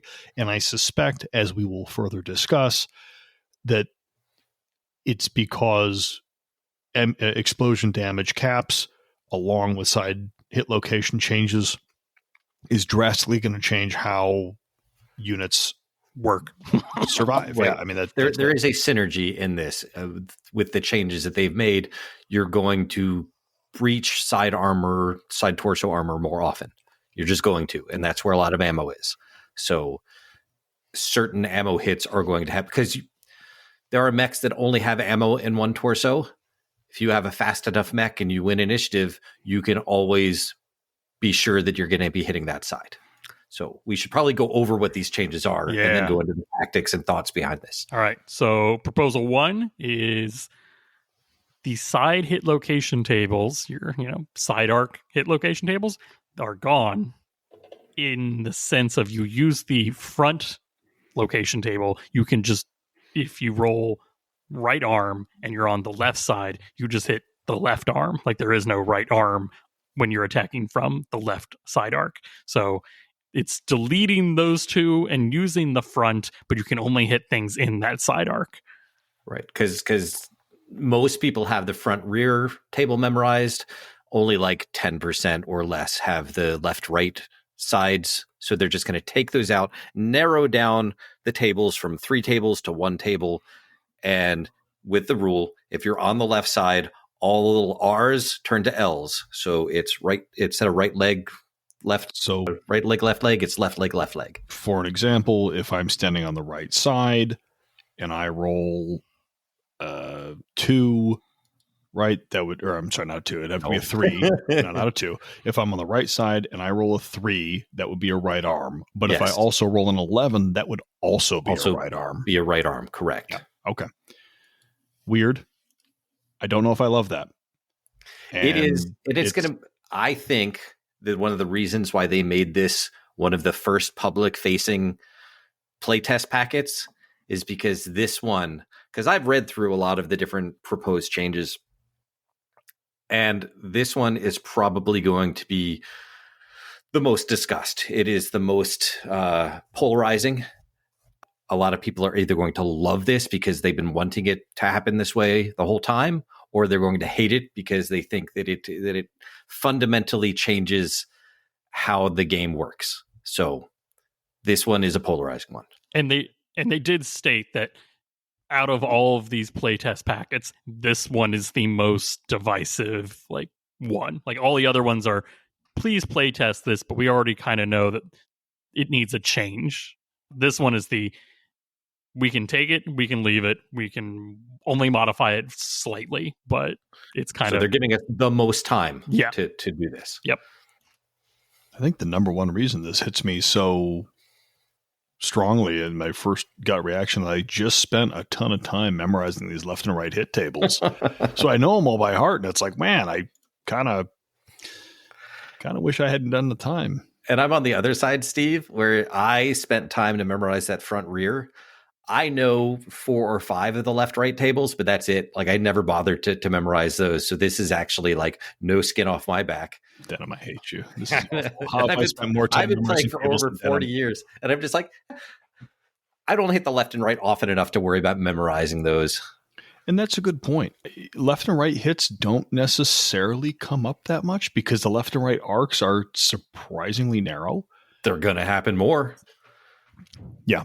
Yeah, they're going to happen a lot more. They will. Yeah. I'm worried that speedy mechs are going to... I think there's already a high TMM, I guess, meta, if you'd call it, right? There's a lot of value to high TMM units. And if you can always guarantee hitting one torso, I'm afraid that a lot of mechs that have ammo in those torsos are going to be hunted down and punished. Yeah, well, it's... So I want to pause, and I'm like, So I'm going to say what Zodal, the Keith Hahn, the CDT agent, and I want to say the person who's in charge of most of the classic, like errata and FAQ, proposed, and they wrote why. The why is this. And he states, cutting side tables saves room and lookup time, which is good. Cutting side tables further rewards attackers who have the skill and or speed to hone in on a weak enemy side torso, or defenders who have the skill and speed to keep a damaged side torso shielded. So essentially we're back to MechWarrior Online. You can torso twist after firing to shield your bad side. And he does say, in theory, this is all good. In practice, this could make mechs too easy to delete, especially those with XL and XXL engines. So broadly, we think it offers better tactical gameplay while also simplifying things, which is a good feeling to want to, change rules for. Yeah, we'll see if it plays out in practice, but I guess that's why the playtest is going on. Right, and this playtest is going to be important because I have seen things. I've playtested it. I'm pretty sure you have as well, Josh, a little bit. I have. How did your playtest with it go, Denim? Let's start with that. So, just the side table section. It's a habit. Like I've been playing for a long time. So remembering that it's different and then actually not converting to the left and right table, that's going to take some time to reprogram my brain to do. So I think for newer players, it is going to be faster. But for anyone who has played for a significant amount of time, it's a lot of rewiring that's going to have to be done, which will happen. You can reprogram your brain to think about it. And there, it's also proposed that the original left and right side tables will be kept on as an optional rule. So if you want to play that way, they will still include all those tables for you. You don't have to homebrew anything or look anything up. You will be able to find those tables. They mentioned that in that packet. So assuming that you can reprogram your brain, I find that he is absolutely correct. Mechs with XL engines died super fast. Super fast. The ability to focus down on just one side far overshadows, in the games that I played, the ability to use it defensively. So using it offensively, much more effective than saying, "Oh no, my right torso is damaged. I'm gonna have to kind of tilt my mech and so you can only shoot through my left side, so my right side is protected." That left side just disappears. Yeah. So I have a question that follows that. Let's assume, for argument's sake, that they adopt this proposal, right?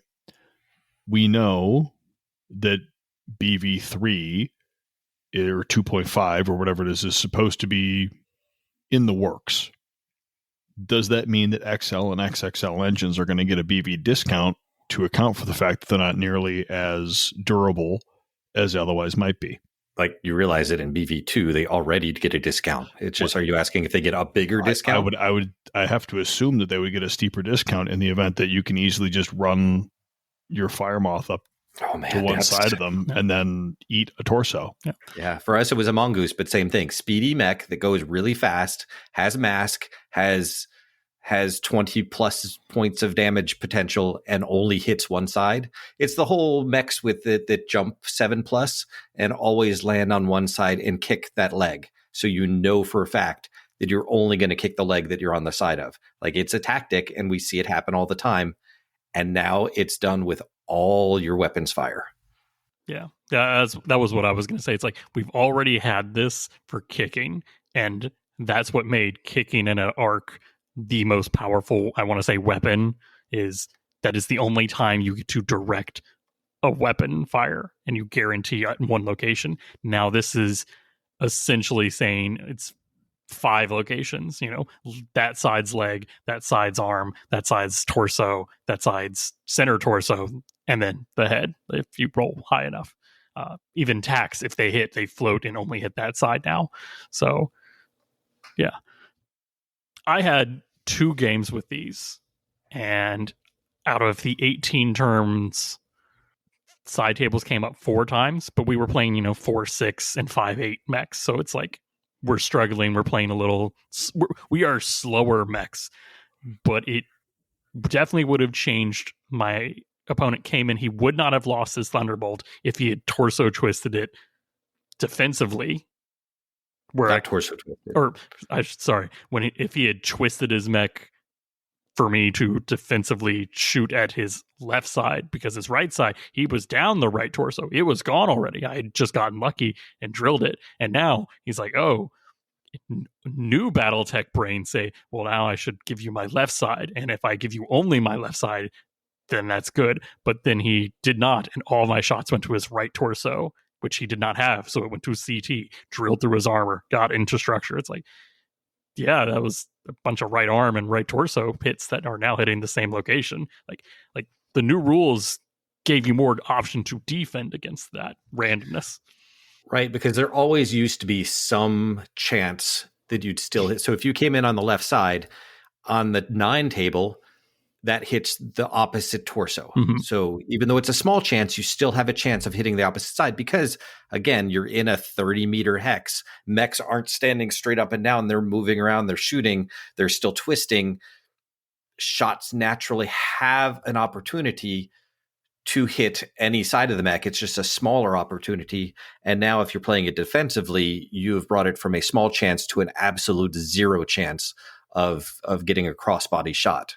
So, in one way, you can play a little bit more tactically if you use it defensively to protect an open torso. You can guarantee your opponent will not hit that torso if you win initiative and can get into that position.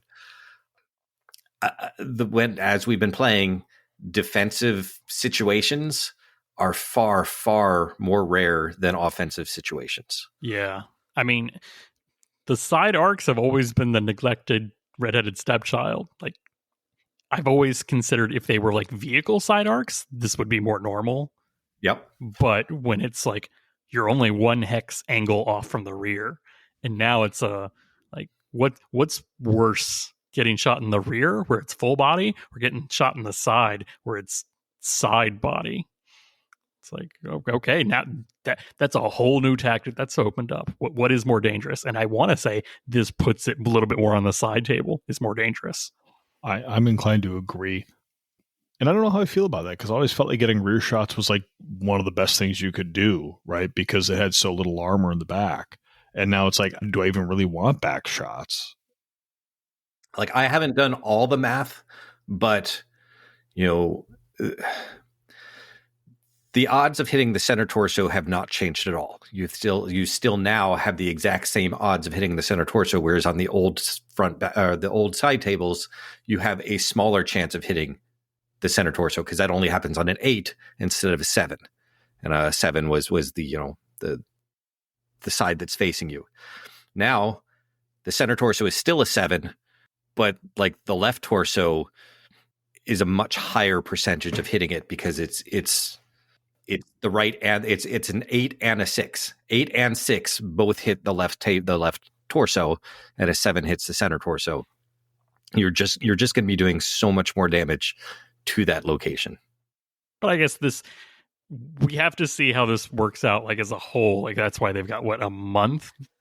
Yeah, so I'm glad that they're putting this out now, though, because this isn't going to take a couple dozen games or even a couple hundred games. This is going to take thousands of games of playtesting to see what the new trends are, to see how it changes the game. It might be relatively minor. It might be fundamentally different. And that's why playtesting is really, really good. So I'm curious to see what the data is. I don't know if they're going to share that data with us, but I would be very interested to see the actual numbers on this.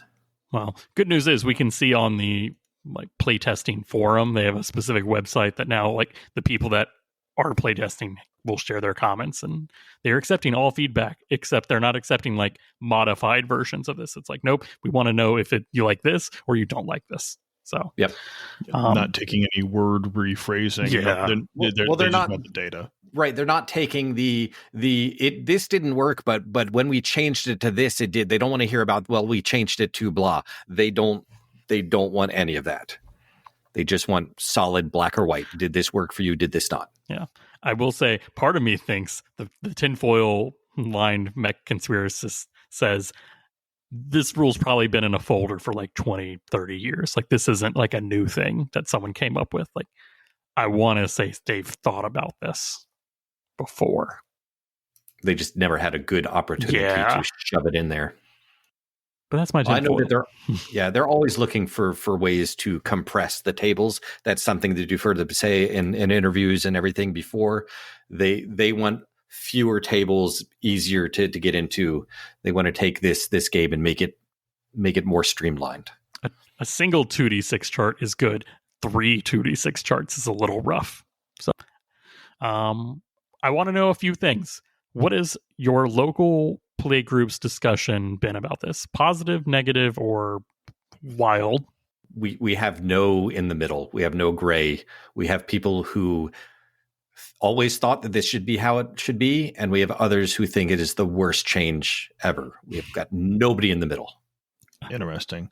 We have the actual opposite in our local group. We have a lot of people saying there's potential here.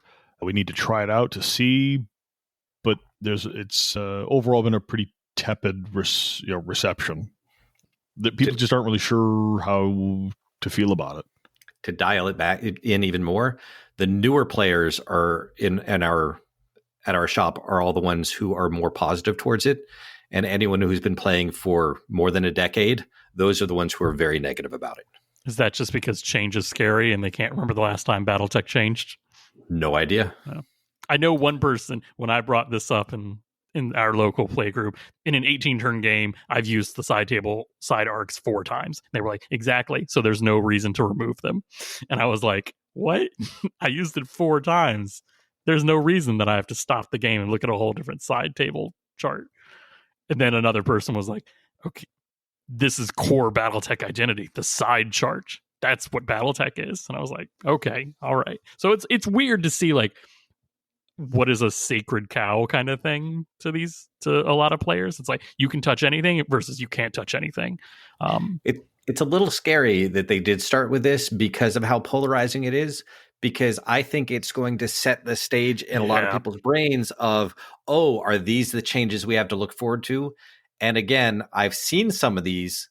This is like most of them, most of the changes are very common sense, and you'll read them and you'll be like, that totally makes sense. Or I thought that's how it was played anyway. That's how 90% of them are. But they started with this one. So everyone's like, oh God, what's going to happen to my game? If this is how they're starting, where's this going to end? Yeah. Yeah. Let me just put out there, this is the worst of the lot. Yep. Like, love it or hate it, this is the most polarizing one I've seen. Everything's more palatable in one way or another. So yeah. How does it change how we play? Well, it definitely, like you said, we're going to have to think about covering our side arcs a lot more now. Everybody's a tank now instead of a, mech warrior for mech tanks. The flanking means way more. Yeah. Which I think is good because, well, my fast mech should be able to do a little bit more. Like, I feel like this buffs lights. Again, it buffs jumping high. The 7+ jumping mechs. It's another buff to them. Yeah. Yeah. Which, yeah, we don't know if 7+ jumpers really needed a buff, but it's out there. And I will say it's going to make BSPs way more valuable, so I don't have to worry about your target number. Yeah. Take those strikes, baby. Yeah. So are there any like big winner mechs, like specific mechs that we can think of? The Dasher, that Dasher P? Yeah. The one that they anything can move that's already good, then, really. Yeah, anything that's super fast and can do a lot of damage. Yeah, those are gonna wreck mechs that already have weak armor or against mechs that have ammo or XL engines. Yeah. And I think we're gonna see that. I agree. Light mechs are going to be more valuable because sometimes I felt a little bit anemic. Right, you'd get somewhere and I get a good side shot in this open torso. I want to try to increase hitting that right torso to get that ammo, and I hit the left leg. Yeah, right, like that sucks. So that's kind of like, hey, this is going to help course correct a little bit of that. It's going to bring you more in line with what you want to do by moving on the left side. You want to get that benefit. I'm worried. I'm worried. I'm just worried that it's going to make killing mechs too easy. Will that speed the game up? Yes. Will my walking murder machine tanks feel like durable walking murder machine tanks? I don't know. And this is where I have the exact same thoughts. I think any mech that is good now will be better.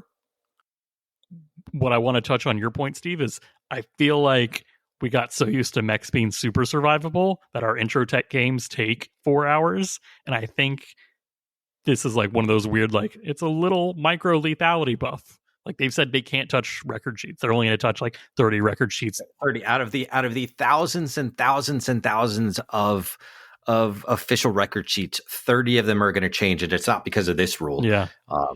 It's a gear-based rule, if I recall correctly. It was a piece of tech, but yeah. Yeah, and it's only 30 sheets out of those thousands, and it's not like any of your standard mechs. No. So I feel like we have to look they only want us to look at it just as is, but it's going to definitely affect all the other rules. So it's like, it's hard to say, is this great or is this bad without being like, okay, well, they fixed a lot of other things that affect that. Like, yeah, I want people, and it's going to be hard because people are so polarized, but they're putting this out here and they have a forum for us to talk about it. Like, play 10 games, play 10 games with it and keep an open mind. And then make your decision about it. Like, try to step back. Don't just immediately play one game and be like, see, it happened. Look for those outliers. Look for the trends. Give it a fair shot, and then be super honest about it when you type in your feedback. But if you don't play and you don't do feedback, then you're missing your opportunity to shape the game. And this is part of science, right? You need an adequate sample size. Yes, okay? Look at it like a science experiment. Yeah. All right. What are our big losers on this? Anything with an XXL engine. Yep. XLs, triple XLs. Yeah. Yeah. Any specific mech? Is there a really bad mech at this? Like one that has no side torso armor? And a bunch of ammo and a triple XL engine, yeah. Do that again. one. It had problems anyway, but yeah, like you could easily one shot that. Poor Hollander. He never had a chance. Do we want this as is? Like, if this wasn't a playtest and this just dropped into the rulebook tomorrow, would we be like, oh no, I want to play the old one, and be like, nope, that's the way it is? I would give it some time just to see. Like, I personally would try it out. But here's an awesome thing is that I have all of these books. Like Catalyst could disappear tomorrow, and I still have decades worth of Battletech that I can play. Yeah, I was So going it's to say just like when D&D switched to 4th edition, how many people just stuck with 3rd edition for the rest of their life? There's nothing stopping us from using our current books to play the way we want to. So, yeah, it's their company. They can make the changes. I will give it a shot. I will see how it plays. But, Steve, what about you? It's not going to stop me from playing Battletech. If we didn't get a choice and this just dropped from on high saying you will play this way now, I would play with it. It's not going to stop me, but you've given me a choice, right? You've given me the ability to look at this and evaluate it. Makes me nervous, right? And mostly it's because it's an unknown and I need to get more games on my belt before I can decide. But again, this is only half of a 2-sided proposal. So I think we need to look at this in a holistic fashion before we pass judgment. I will say just this one thing. If this was the only change made, I would say yes. It would open up some mechs that I thought were fast, but not like very damaging. But now I can they're only like 2 guns. I know where they're going to hit. Like now I'm paying for the BV of like TMM3 and actually getting like a little bit more directed damage. So I'm thinking of new mechs. Like the game has changed. But you're right. There is a second part of this proposal. That second part is the ammo explosion cap. And I'm going to start this off with what Zodal said about it. And Zodal says, the ammo explosion change is about trying to make a rule that makes for interesting gameplay while pleasing both people who want ammo explosions to hurt a lot and people who want it to hurt less than it does now.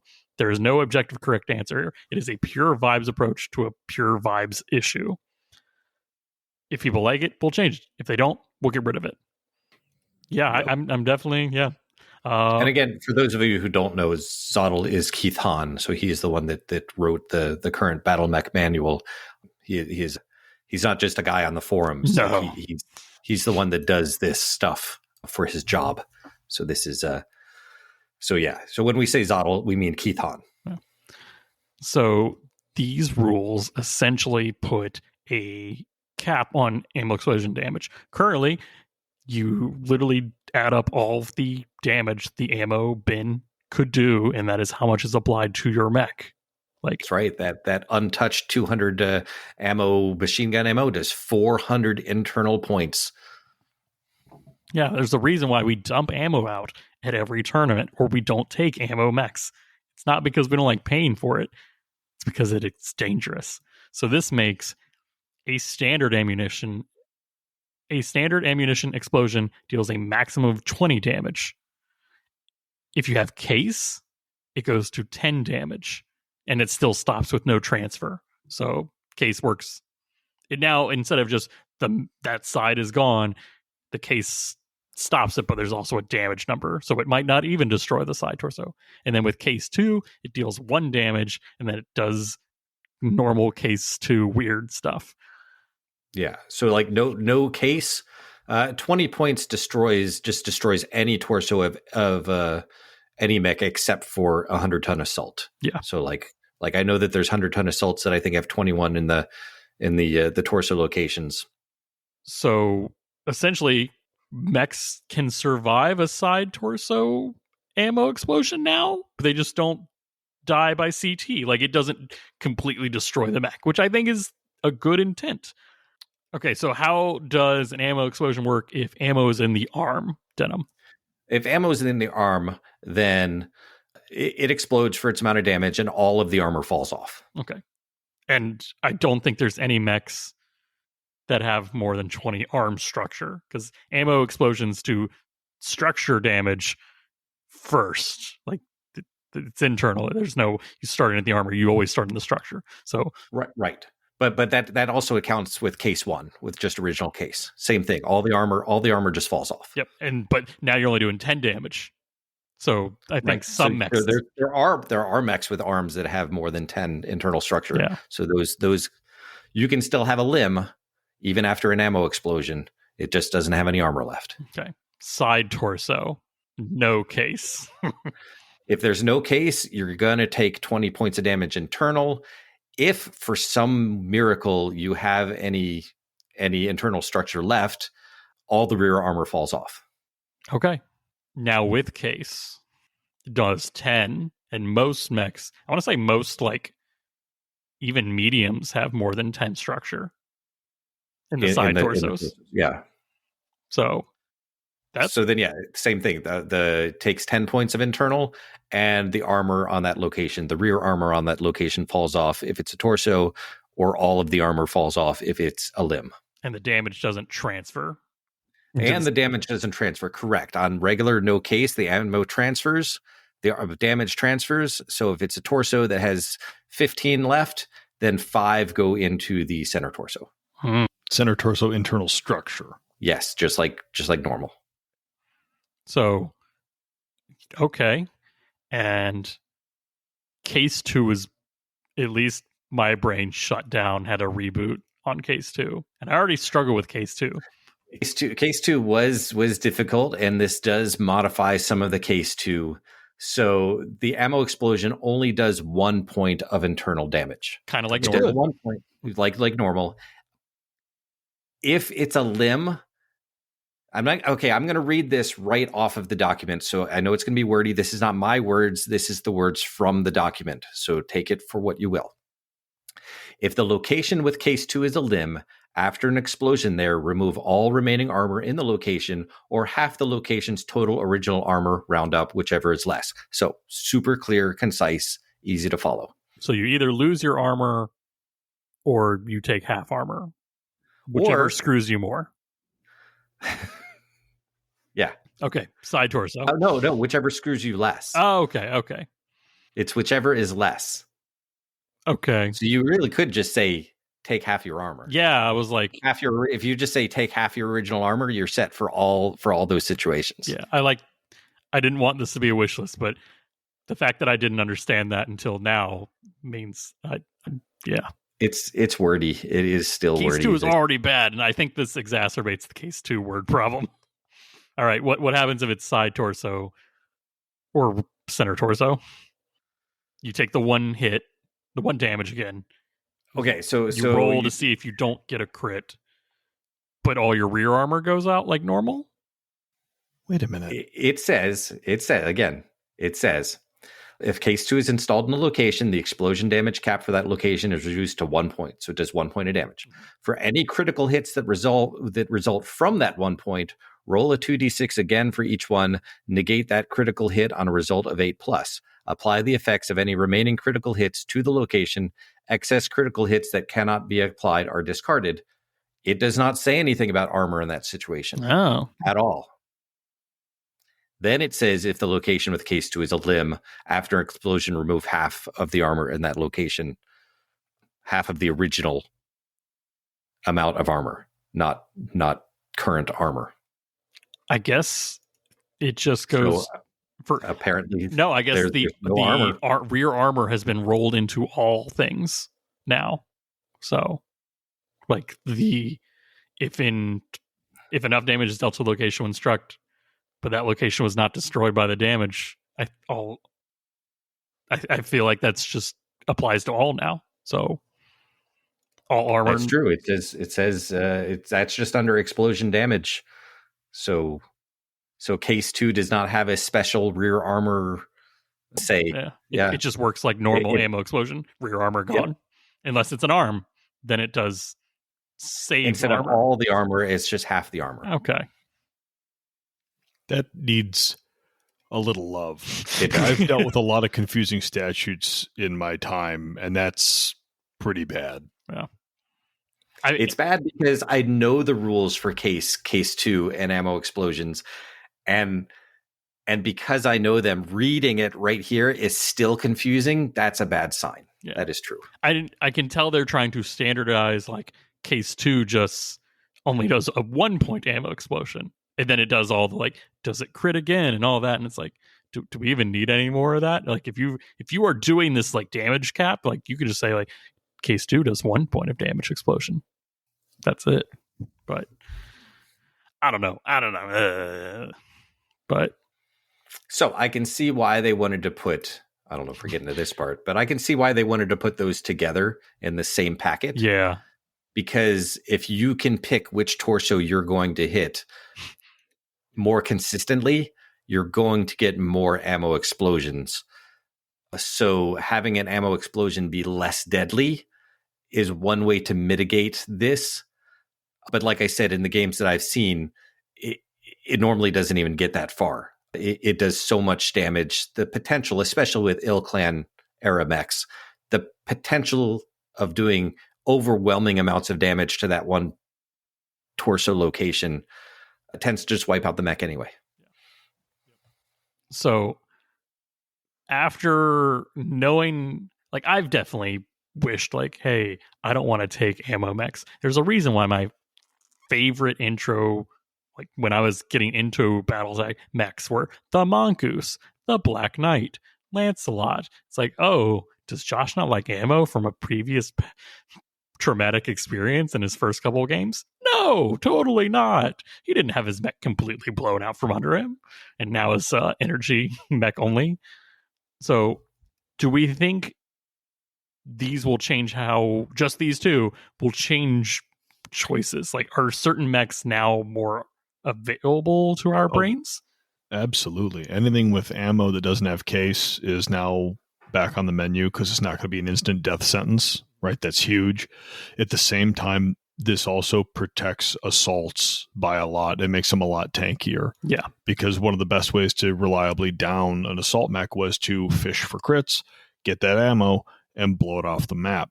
Now assaults are really durable if they're only taking 20 damage an explosion, which is still a significant amount, like we discussed, right? But it's not if your machine kill. Gun ammo that has 200 rounds in it explodes in a heavy or assault's torso with no case, there's a good chance you can walk away from that. If you don't have an XXL or an XL engine, Intersphere XL or an XXL engine in it, there is a good chance that you are still able to fight the next turn. So I have a counter, right? And this is just in Steve's happy little dreamland. If you wanted to attempt to solve the machine gun ammo explosion rule, a simpler change would have simply been that ammo or machine gun ammo explodes divide by 10, right? Because call them 50 caliber rounds, they're not AC-10s, they're not AC-20s, they're not exploding for full damage. You could explode them for way, way less. So two points on that. First of all, do you want that to just be machine gun ammo? That would solve that machine gun fix, because everyone hates machine guns because they blow up causing so much damage, right? The way the rules are currently. And on the other side of that is more math. And that's what they're trying to reduce the math. I understand, but it's a less intrusive change. That's all I'm saying, right?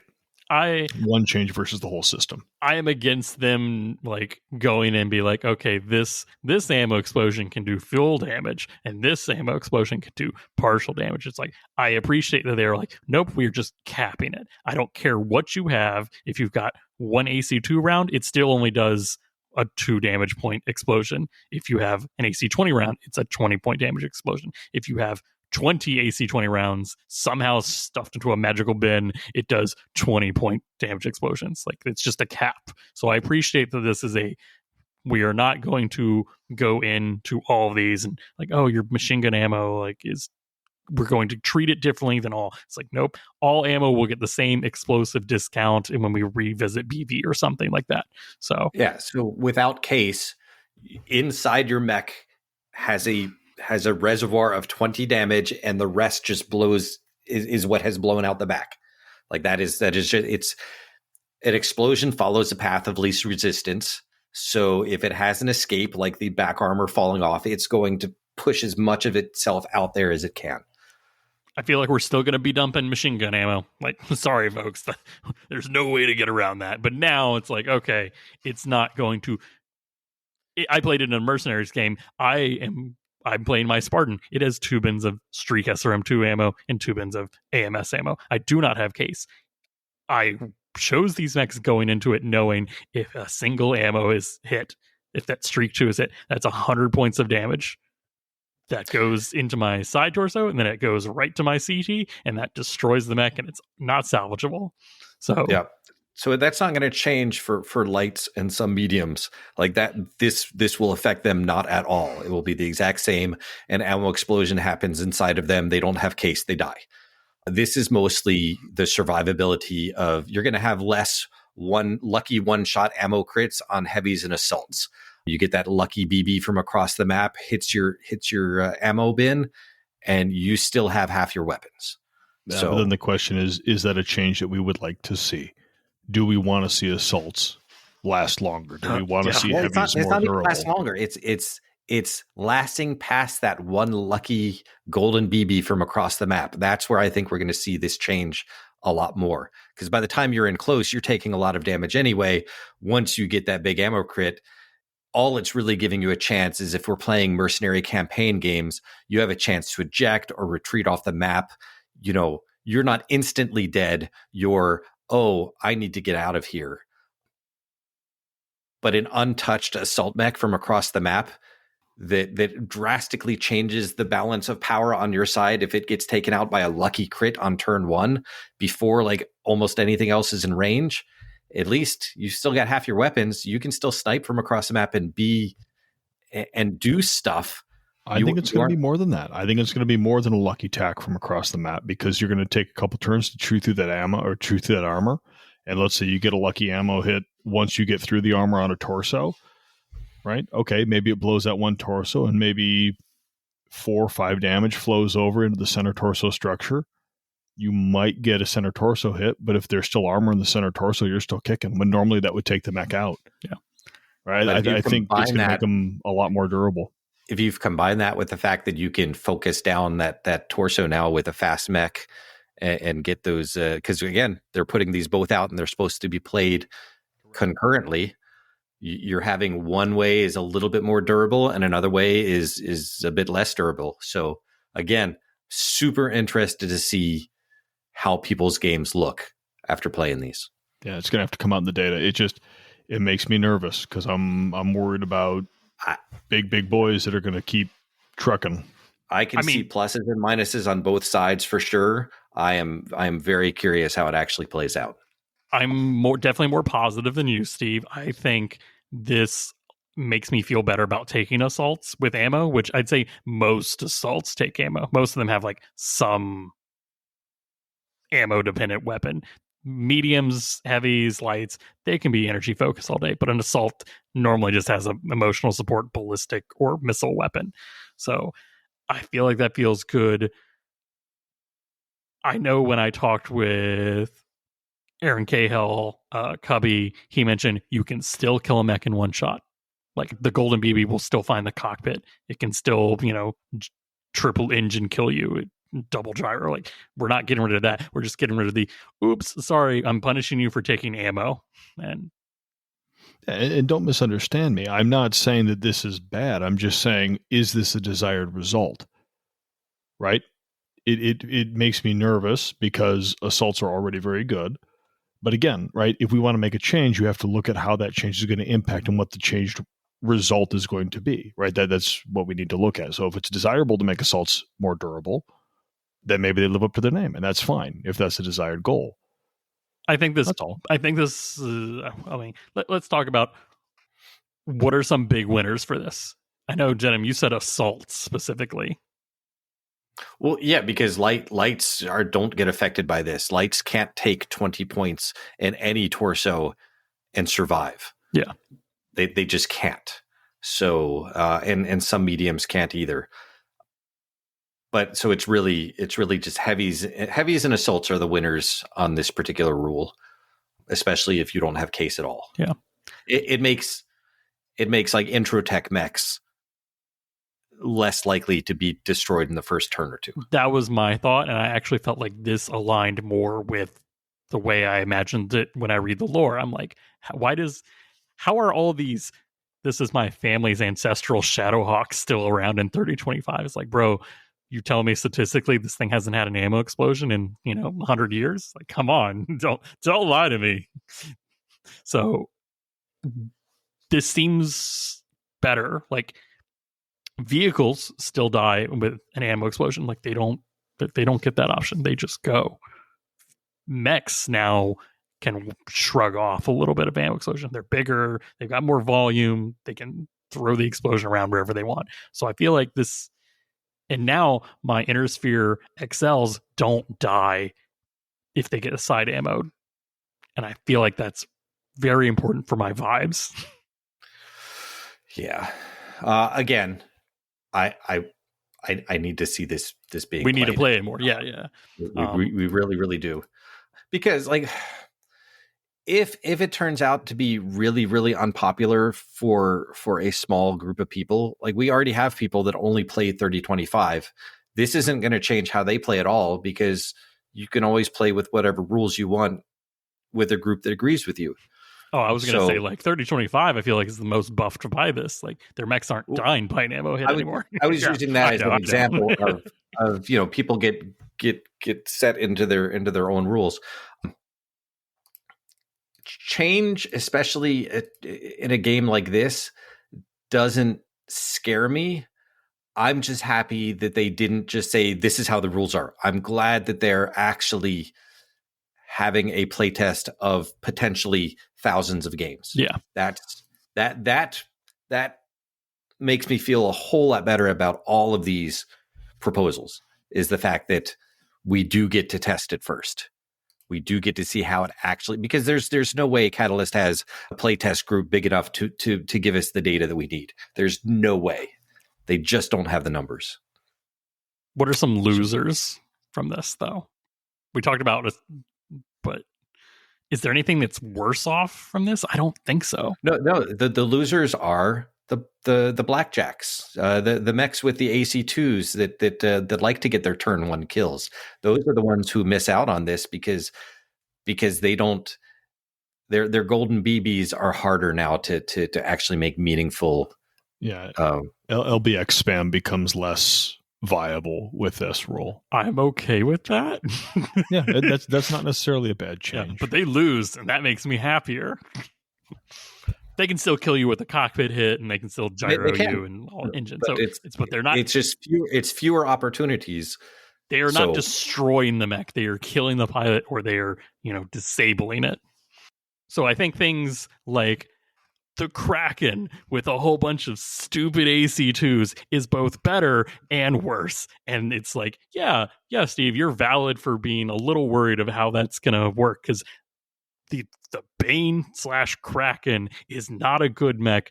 It only works because it can put out a lot of chances to crit or chances like to attack. Like I'm assuming like it's not the first thing to open up to shoot something. No, it wants to find something that's already got no armor. It hits the structure, finds ammo, finds something juicy.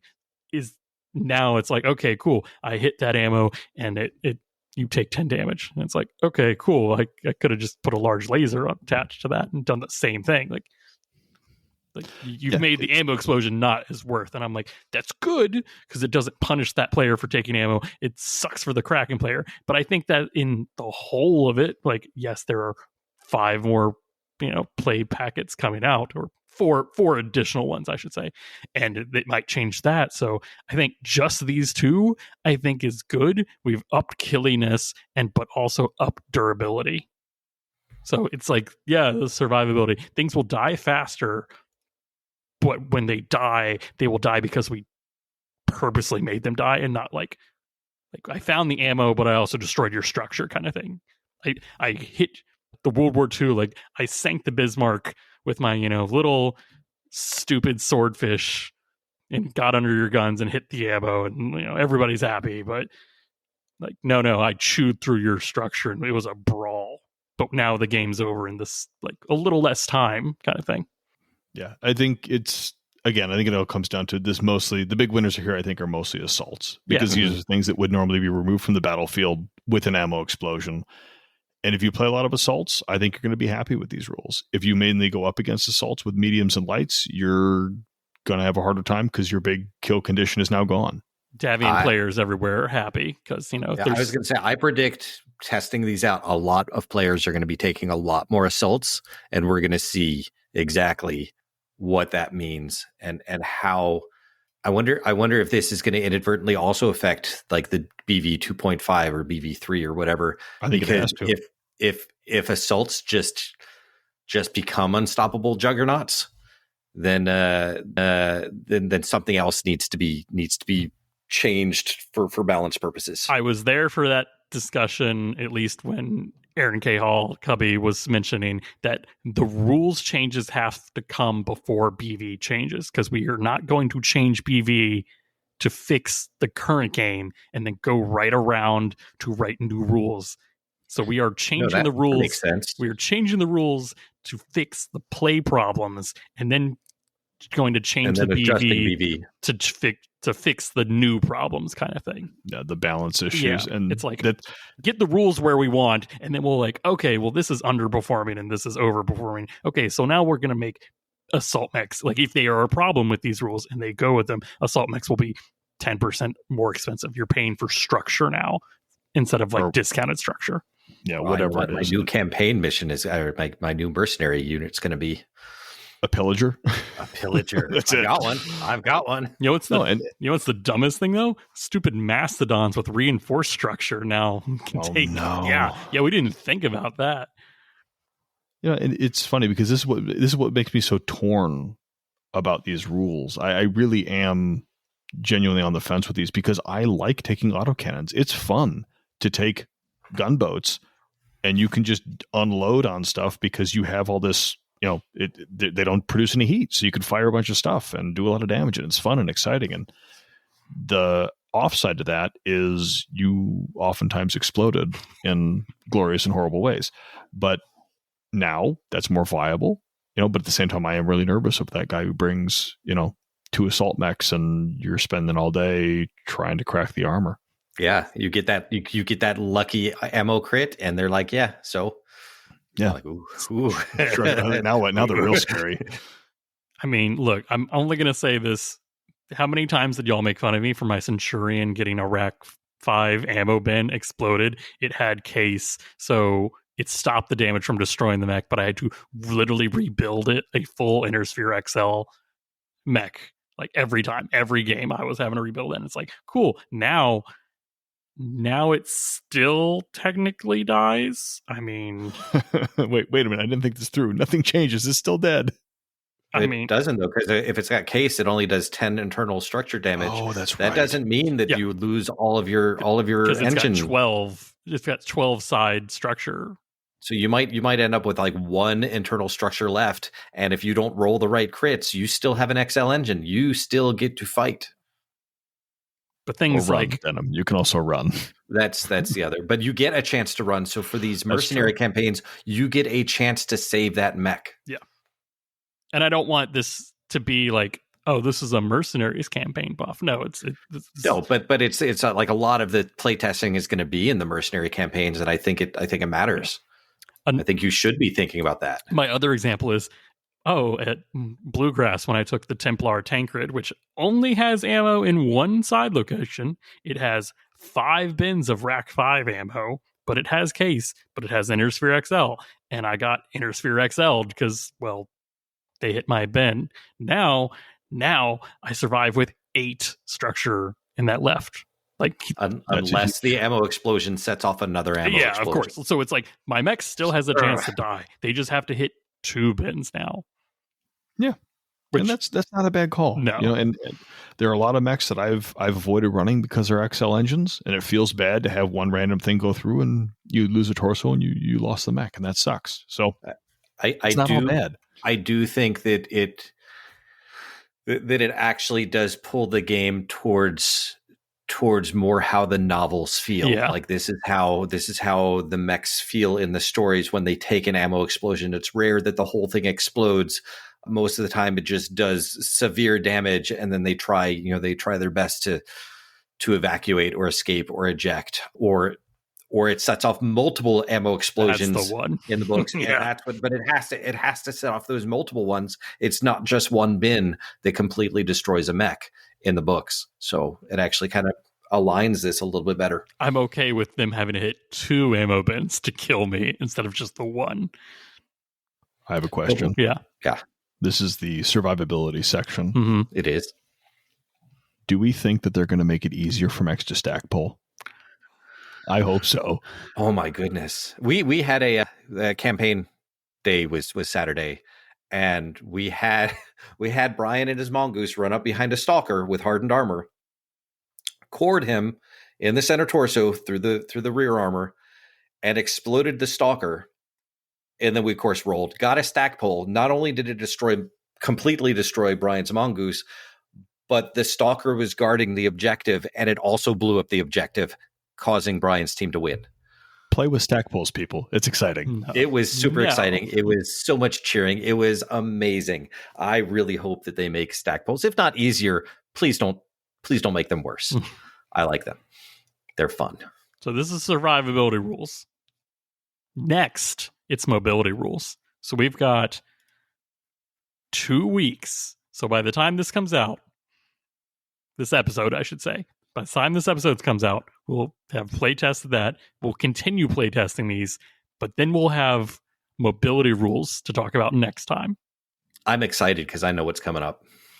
Man, I'm actually excited. Here I am in my tinfoil. I don't get the HPGs, but I'm look. The next one could solve all our problems, or it could make these worse. We just have to. This is the worst. This is the worst one for polarization. I promise. I do think they made that mistake. I think they should have eased us in. Come on, guys. Crabs in a pot. You don't throw them in boiling. You turn it up slowly. Or is that frogs? Are we toads? Are we the toads or the crabs? It should be. This should have been like the third packet. Yeah. Ease it in, and then hit us with that, and then back it off again. Yeah. Oh yeah. This should have been. It should have been the third. The old poop sandwich, the compliment sandwich. It's like, oh, here's something you'll love. Here's something you'll hate. But what about this? You love this, right? I understand some of your people problems, Josh, when you refer to a compliment sandwich as a poop sandwich. I get it now. I mean, look. Josh just focuses on the negative. And yet on this episode, I know I definitely on my local group, I came off as the hyper positive, like all change is good change. And I'm like, it's just because I'm so excited that Battletech can change again, because they go into detail. Like in the FASA days, these books used to change more often. And they stopped that. And now errata and FAQ has literally gotten in the way of fixing other rules, because you can't fix rules if you're FAQ in an errata, so you just need to start over almost. And I'm just so excited deep down that this won't be Battletech 2.0, but it'll be probably the closest thing any of us get to like fixing the problems. That it's like, man, I really wish this didn't go this way. Or is there a lot of times I think we look at, is there an option rule that helps me do what I want to do? And it's just like, what if we just made that option rule the thing? And I think that's what a lot of these rule changes are going to be. Yeah. They're little things like that, which is great. I don't think any of these are as big as the partial covers / Inferno rule changes, where this is close. This one that we just talked about is close. And like I said, this is the worst one. Yeah. This is the closest to a big change like that. So let's see where it goes. But more importantly, really, please run these games with an open mind, multiple ones, not just one. And give honest feedback on the site so we can tell if it is bad or if it actually is okay. Like that's the way we're going to find out. Yeah. I wish I had known about these, or else I would have chose a more ammo laden Crusader. But yeah, there's always maybe more heat sinks in that one. In 3 months, you can try it again. Oh. Steve, any closing thoughts? It's a mixed bag, like everything in life, right? I mean, I'm gonna have to get some reps in. That's really the only way to do it. I'm not in love with some of these, but a lot of it is the fear of the unknown, right? And I don't want to sit here and be a negative Nancy and not get my hands in this. So I think the only thing I can do is hit the game shop and take some ammo-laden mechs and see what happens. Yep. Well, I think on that note, folks, I think we'll call it an episode. Denim, Steve, thanks for coming on and talking side arcs, ammo explosions, and playtesting.